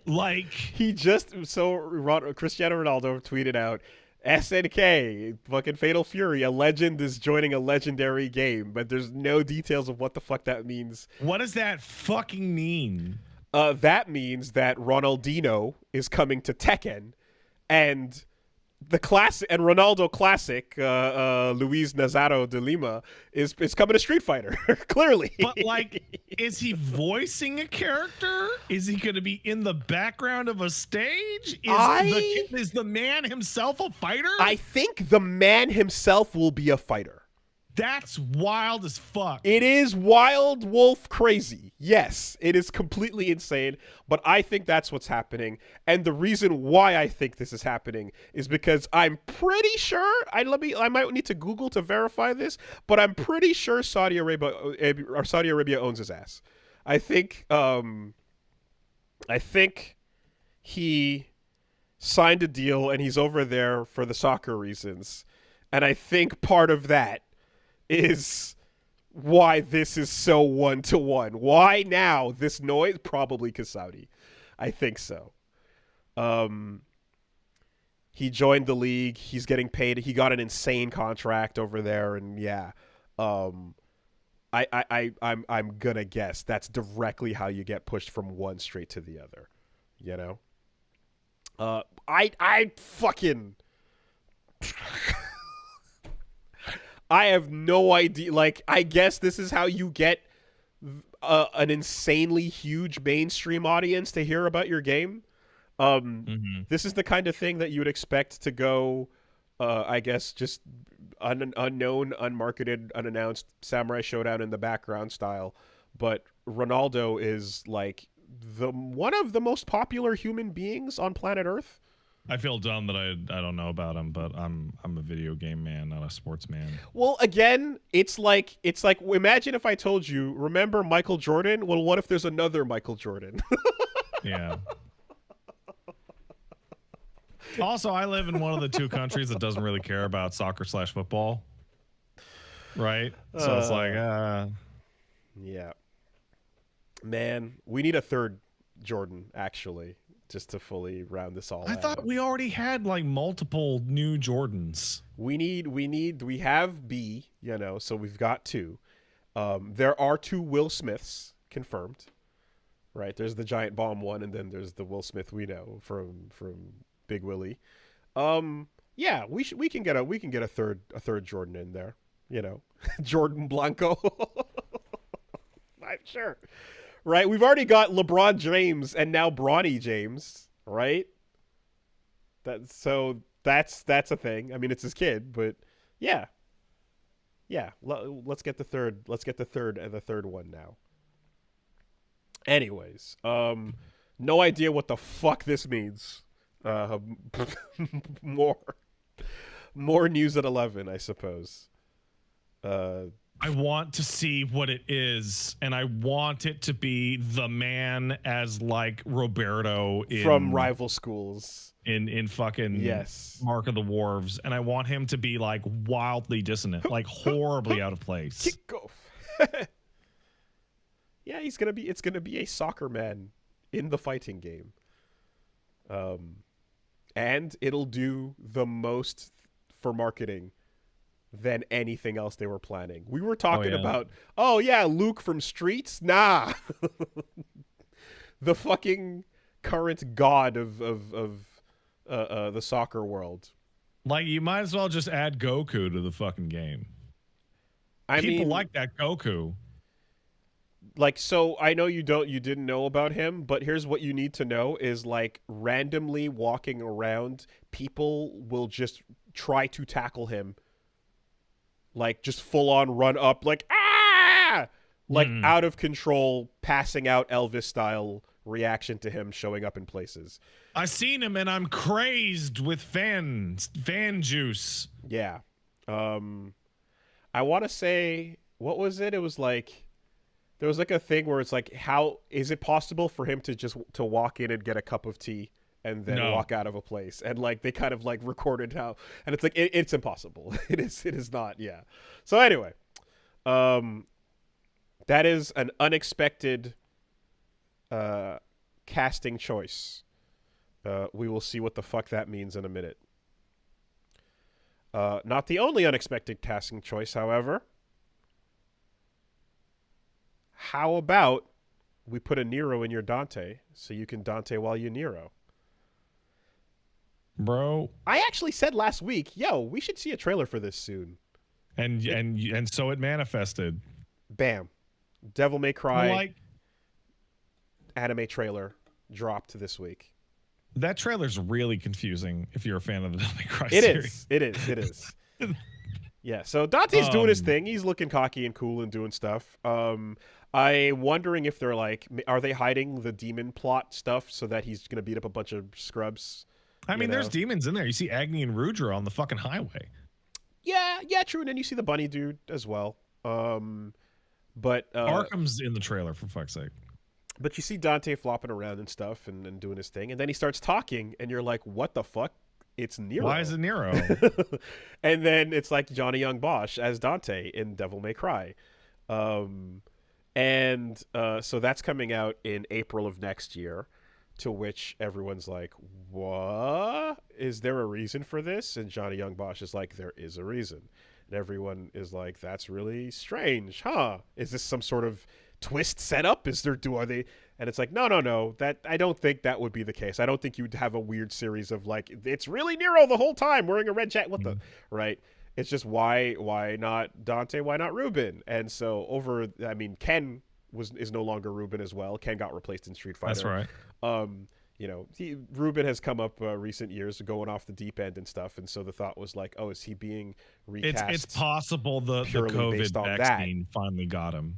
Right. between that and all the The other bees from space and shit. Yeah. So is that the reason why he's not being cast in these previous roles and stuff? And then there's like he also almost got shot in that one video going down. Like it was. Oh, Yeah, I didn't know that.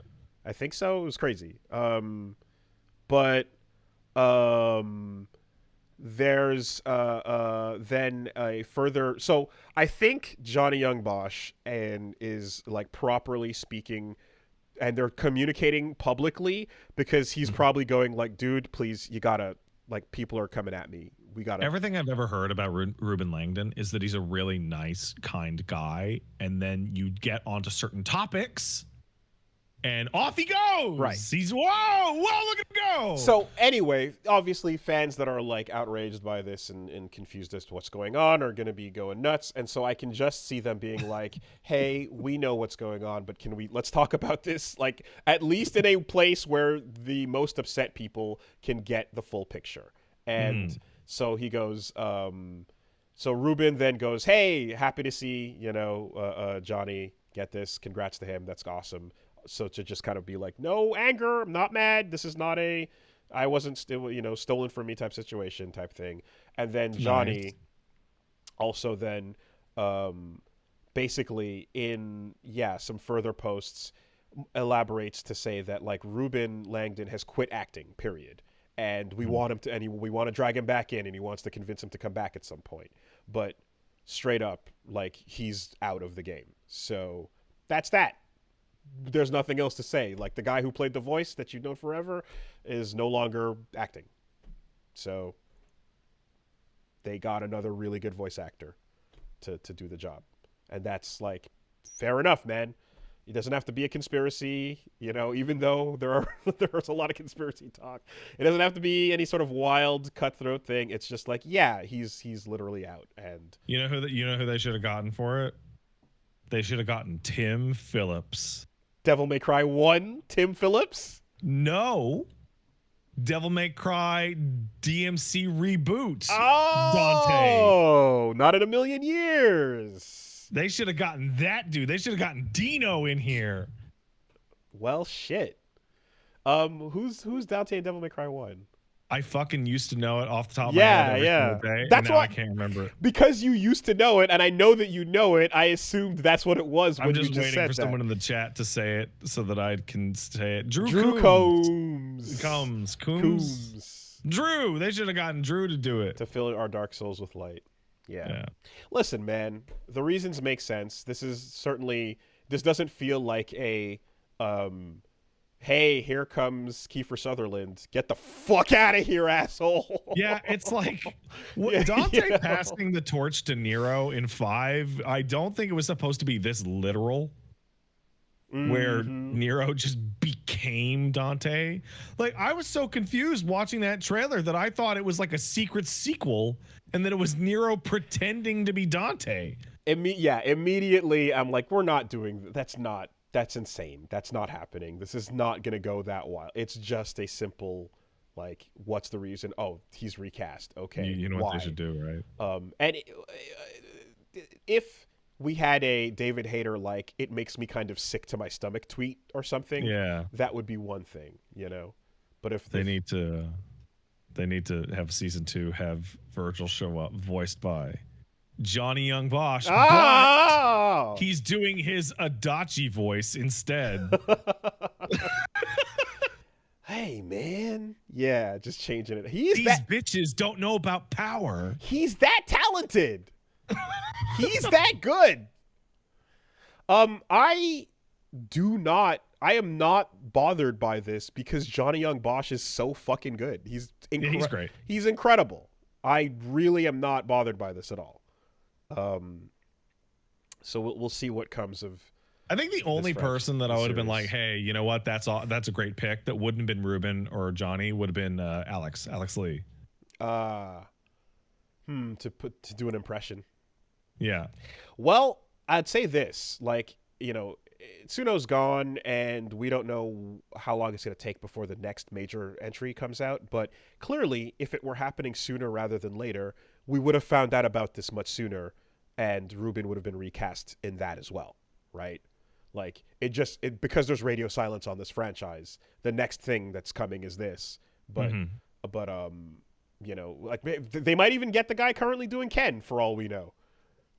Oh man. Someone in the chat just said they should get Reuben Langdon back to voice Nero.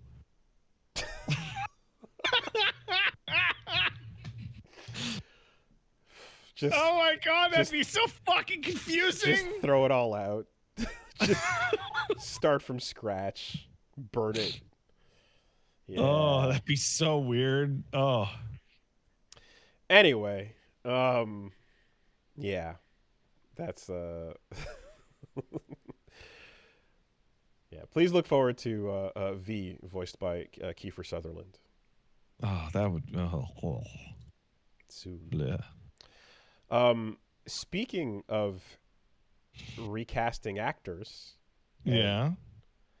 You know, I know that you thought you might be interested in Oswald Cobblepot, but how about Oz Cobb?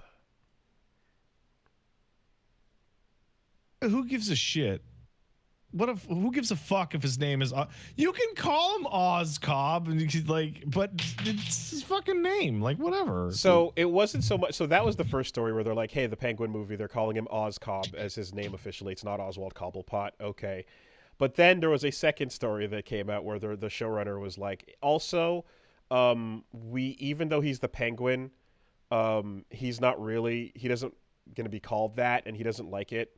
And it's really because this is not a comic book show. This is a crime drama.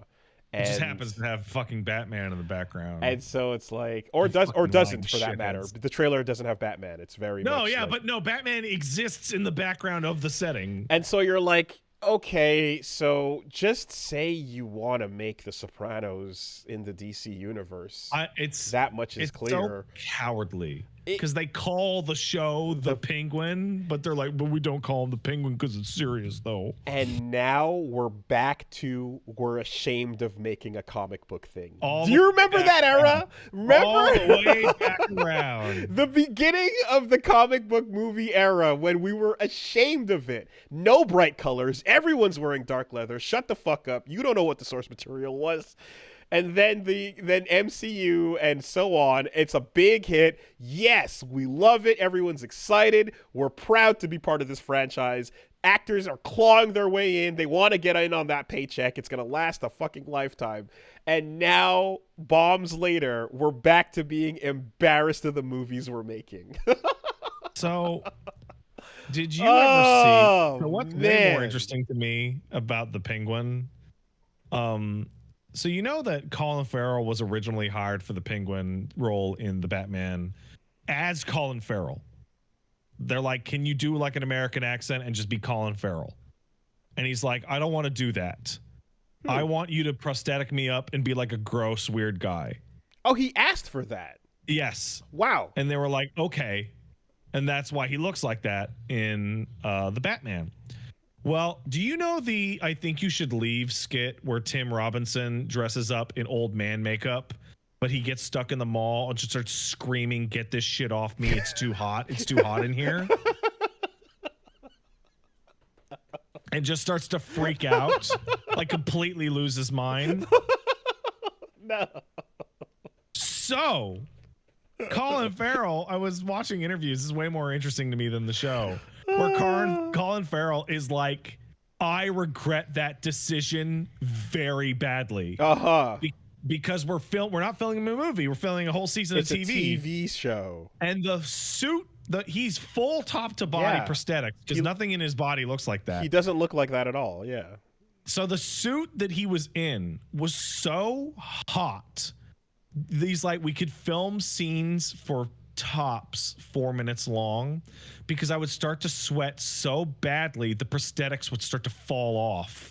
So they had a tent next to every shot filled with 3 industrial grade AC units that I would go sit in between every take, and people had to wear like winter clothing to like bring me my coffee.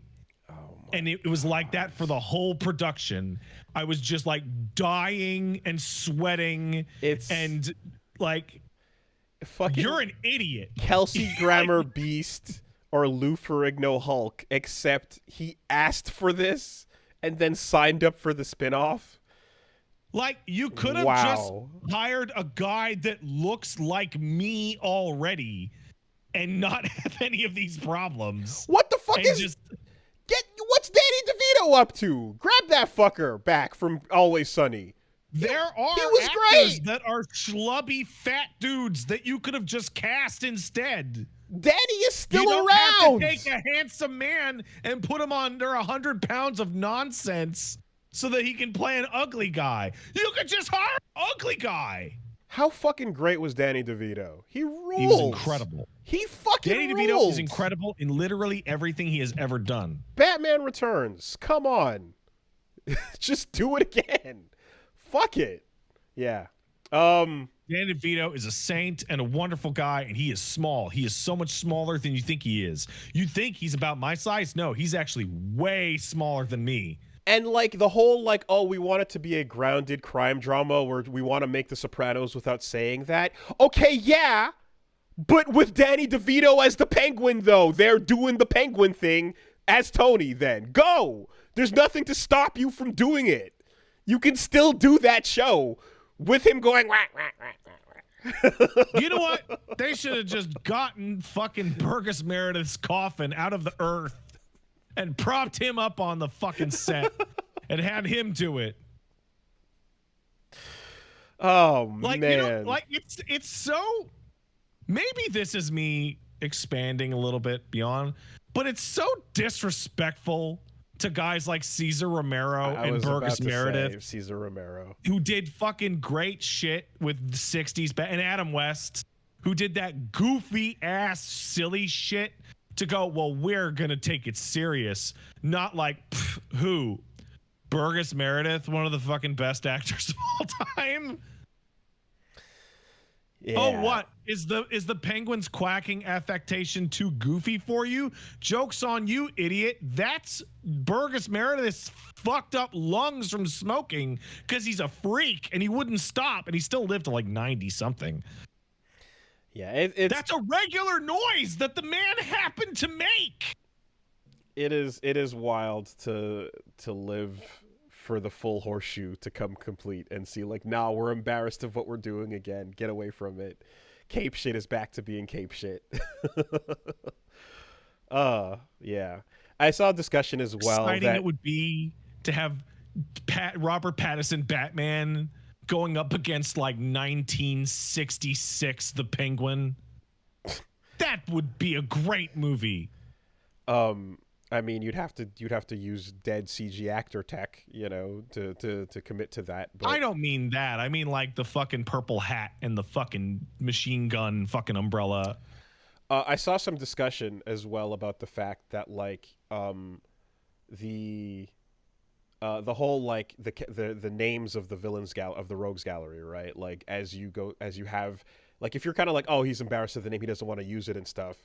Like the idea that Batman, like, basically is whenever you have these characters, with the exception of like the Joker or Bane or so, he always calls them by their real name, like Cobblepot or you know, or Nigma and stuff, because it's like, I'm not buying into your stupid character bullshit. Yeah, I'm not gonna like feed your insane you're an riddle ego delusion, Edward. Right? Everyone else does, and you love that everyone else leans into it. So you're because going. They go, oh shit, it's Two-Face. Fuck. Ah. And Batman is like, no, you're Dent, and I'm gonna call you that because I don't respect your stupid games.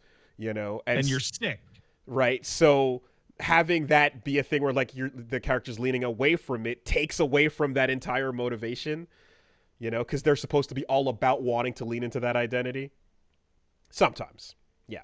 Anyway, it's interesting. I always like the Penguin as one of Batman's villains because unlike 99% of them, he's not crazy. He's just an asshole. Like, there's no feasibility for him going to Arkham. Like, he's a criminal. He loves crime. So, yeah. I heartily look forward to, I guess I guess James Gunn's Superman is up next and whatever else is coming down the pipe. But, you know, I want to see a return to just like shame and hiding that we're superheroes. More Like all this nostalgia shit never goes to the shit that I want to see. I want to see a fucking Super Dickory movie. Can I not see that? Am I not allowed? You could probably see an animated Super Dickory cartoon. No. But you I can't want a see fucking you can't see it $400 in a million theater. budget feature film about fucking Superman blocking out the sun because he wants to ruin people's days at the beach. Yeah, see, the problem is that there's a lot of people that want to see that, but not enough to warrant a theatrical release. But certainly enough to release it straight to Netflix and or DVD. Or Blu-ray, rather. So, yeah, it's time is a flat circle. And Lex Luthor's the hero. Maybe Amazon would fund that. And hey, you got a bright yellow Wolverine a minute ago. Yeah. Like, oh, dude, it's so funny that his fucking his mask just exists in non-space in the back of his head. Yeah. Also, I mean, while this is a little colder, but not just yellow Wolverine, you got fucking Patch and one-armed Age of Apocalypse and every other like comic cover variant in quick succession as well. So that looks stupid. Yeah, it looks awesome. All the dumb costumes, all of them. Anyway,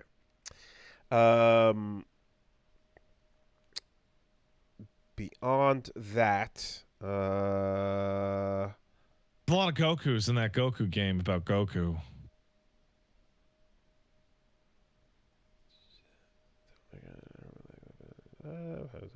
Yeah, okay. I mean, we pretty much touched on all of it. The only other thing I was going to mention is odd, but I suppose like Platinum Games has regained the Wonderful 101 trademark from Nintendo, which is awesome. But they released the remastered version to Steam, and it turns out that they didn't have the original. They just had that separately. So anyway, they filed for that, so I don't know if this... We got the trademark back for our least popular thing we've ever made that you don't care about. Kamiya's gone, and they had already started on Project GG. Is there any kind of like, did those things just get scrapped, or are they going to return to? Like, who knows? But either way... Dude, Capcom was right to yell at those dudes. Project Clover Seeds. Like we are like super far away, and like I can say with confidence, like whoever like screamed at those dudes to make games that made money like 20 years ago, they were fucking dead right. They made cool shit, but cool shit doesn't always sell. I am like resentful of Bayonetta 3. I'm like carrying that in my heart. I can hear that. I still believe that good things should be good. That's controversial. I have not yet let go of the thought that good games ought to be good. I also think this. So, we might have to fight that out. Let's take some letters. Hey, if you want to send in a letter, send it to castlesuperbeastmail@gmail.com. That's castlesuperbeastmail@gmail.com. Please keep it brief. Please.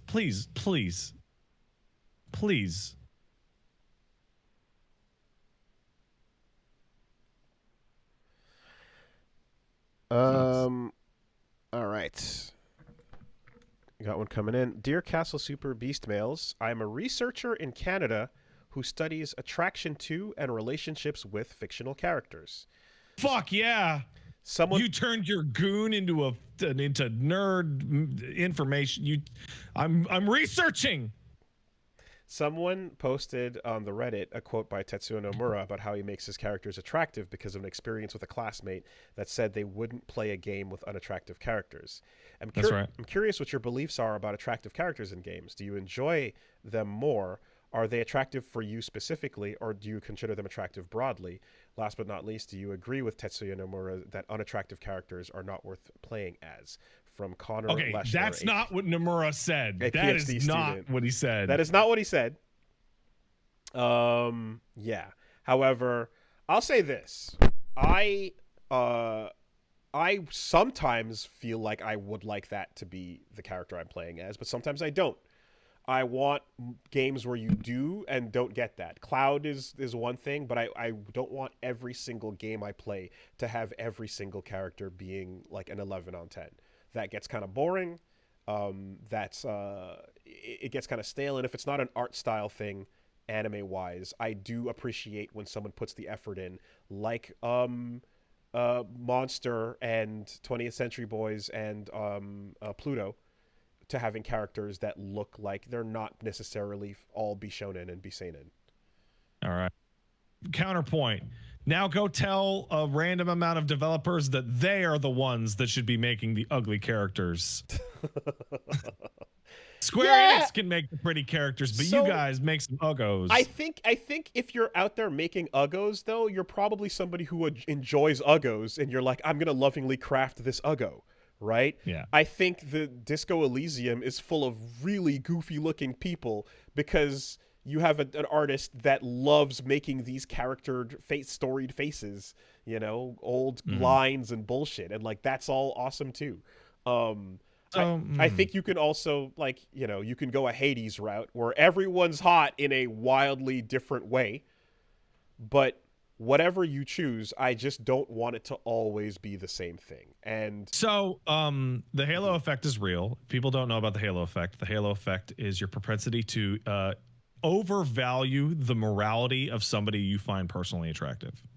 It is one of the most easily demonstrated effects. If you see a pretty girl do something morally questionable, you are more likely to give her the benefit of the doubt than if like a 95-year-old ugly grandma did it. It's just the way people work. Stab me, Steffi Bishi-sama. Right. People tend to like more attractive things, not even people or characters. Aesthetics is important to human taste. People like it. The problem you run into, like Wooly, you're pointing out, is that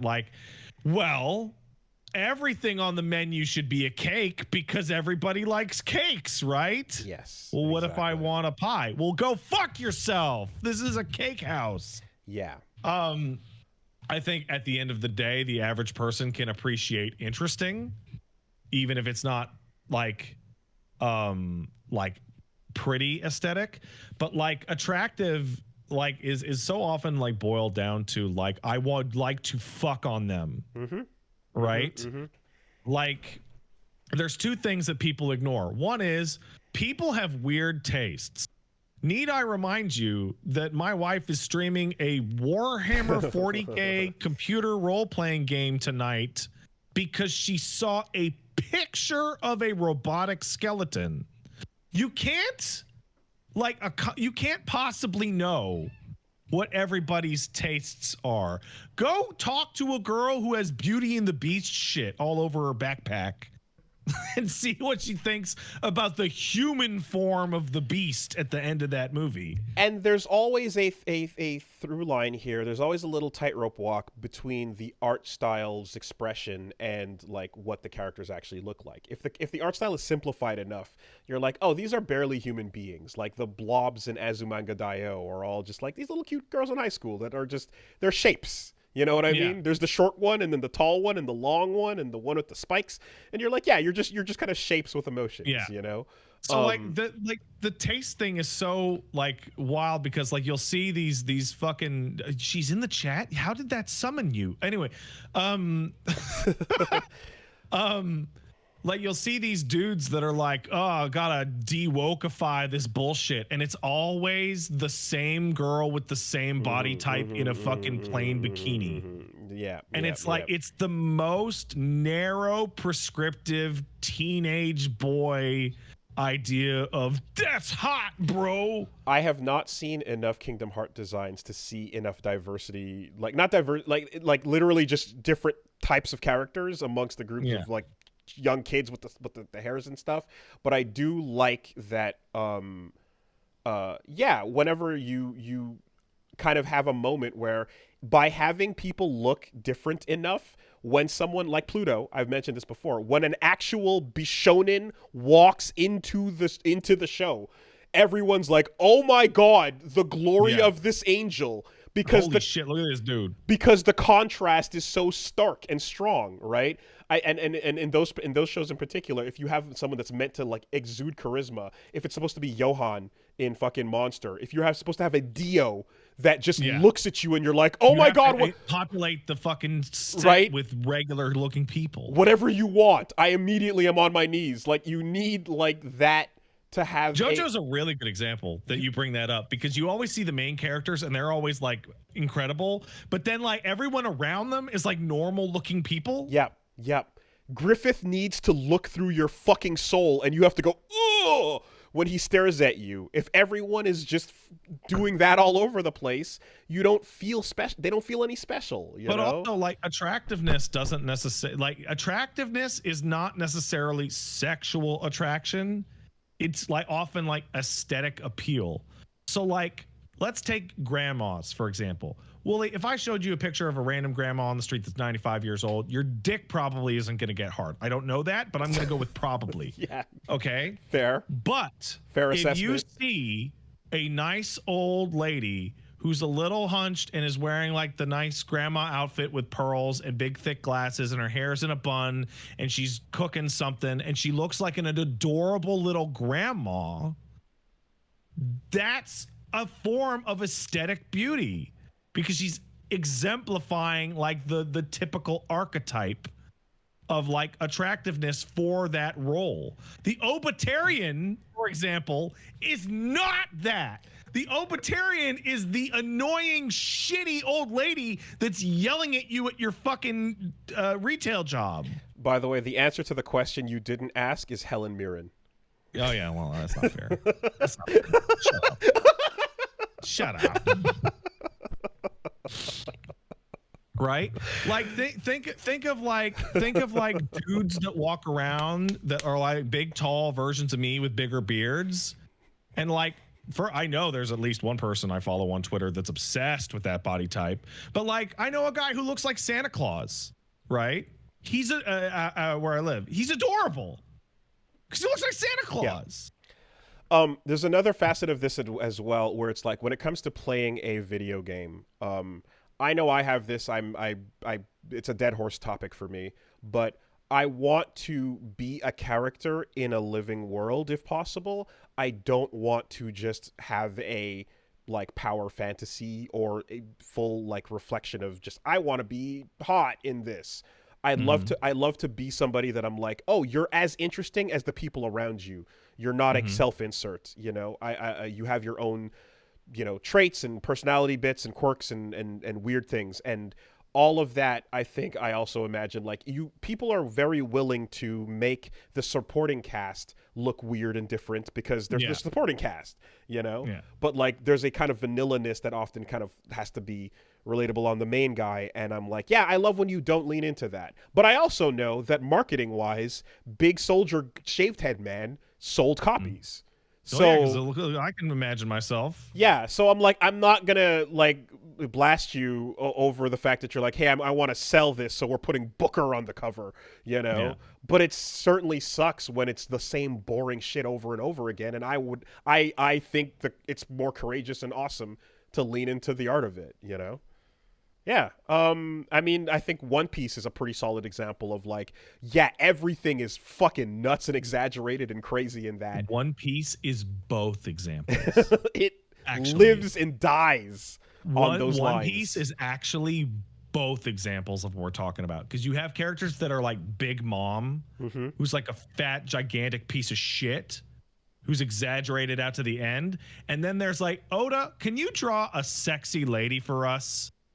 Now draw a second sexy lady that looks different in any way from the first one. Oh, you changed your hair color. Okay. Like Oda's idea of what a hot lady looks like is like an hourglass with a head popped on top wearing a bikini. Like it's the same fucking thing every time. It's hilarious. There's an interesting effect in Vagabond where both the main characters, you know, Musashi, both Musashi and Kojiro they look like real gorgeous people. They are statuesque models of men, and In Slam Dunk as well, there's a lot of characters that are kind of like, similar to that thing. But like, while that is what they are when they're like everything is fine, they get disgusting over time as they degrade, as shit gets fucked up, as things like when they're in rough battlefield situations and they're getting haggard and they get more and more gross and stinky, and I appreciate that grime. I appreciate that grit and fucking slime and dirt shoved in their faces because war sucks, there's two. But yeah, I don't think it always needs to be a fucking super pretty character. I think it's interesting when it's not. There's two examples that came to mind while we were talking about this. One is Grappler Baki, in which you look at Yujiro, who's standing there. He's a very cool aesthetic character, and then you cut to that shot of him pushing his face through the glass. And it's the most deformed fucking nightmare freak shit ever. Like, we're taking aesthetic characters and we're making them like repulsive. Like, God, fucking gross. Kengan Ashura, just the obsession with muscles. It's just yeah. One thing you cannot fucking do though is you cannot take a character who is simple anime like pretty guy face or pretty girl face and then make them realistic and ugly, or people will riot. Terry Bogard's nose was a bit big on those screenshots initially, and it was fucking the apocalypse had come, ugly Chun-Li face from Marvel and ugly Ken face from 5. Those things were like, you're like, God damn it, it's because I'm thinking of the sprites and the Akiman art, I think you got to be careful with that. I think that FF7 Remake and Rebirth are actually the perfect games to cycle around to this at the end, because everybody in there is like the fucking peak. Like, I remember President Shinra is like a hot old dude. He's and it's Barra. like, this is ridiculous. He's Barra. Even Corneo, if you're into that shit, he's the peak of that shit, with one exception, and that's Hojo. Hojo is sitting around at the fucking supermodel office building just being like a grimy, sweaty, ugly piece of shit to denote that he is the worst person in the whole game. Barrett is the hottest Mr. T on Infinite Earths. Oh yeah. like free. If that's what you want, you're getting the best version. Anyway, that's kind of where it lands, and like, I don't know. I also know when I look at like some anime and stuff, they'll go out of their way to kind of have some like Jujutsu Kaisen has like this fucking the silver-haired guy with like just the most glorious blue eyes, and like the moment his eyes come out, it's like, oh god, just exuding the fuck. I bet that guy'd be really good in a wizard battle or sorcerer battle, or whatever the fuck the name of that thing is. But the moment his eyes are covered, he's just like he's a circle with spikes. He's a radish, and it's like, so you can put that emphasis in there, but. Yeah, I don't know. I just think it's more interesting. It's more interesting to have the different types of characters. So, and you know what I'd even say? I would say I'm also interested in, like, imagine a cast of a setting where you go, here's your main character, here's your supporting character, etc. Now take control away from the person who's supposed to be the main character and put it in this person over here, and just see how that feels. See what that does to the setting. Like, I play FF14, and like some of the things that make me annoyed in that game is like, what I would like to play as? A fucking monster man. Like when I played World of Warcraft, I could play a troll or a fucking cow dude, a tauren, or an undead freak. But every character in FF14 must be attractive. There are no non-attractive options except for like that one Aura face that's fucked up. But still. Yeah. I mean, shit, like even a little moment like fighting what is clearly a anime protagonist in Armored Core, right? Mm-hmm. You're like, oh, that's the spiky haired, like spunky black haired kid. That's like he's who's running on his own OP music, you know, and you're like, you just fucking target eliminated. You know, even that moment, you know, without even seeing anyone's faces. Yeah, it's great. Good question. Hope that answers. That's a great question. All right. And on that note, that'll do. All right. Have a good week, everybody. Peace. Be safe out there.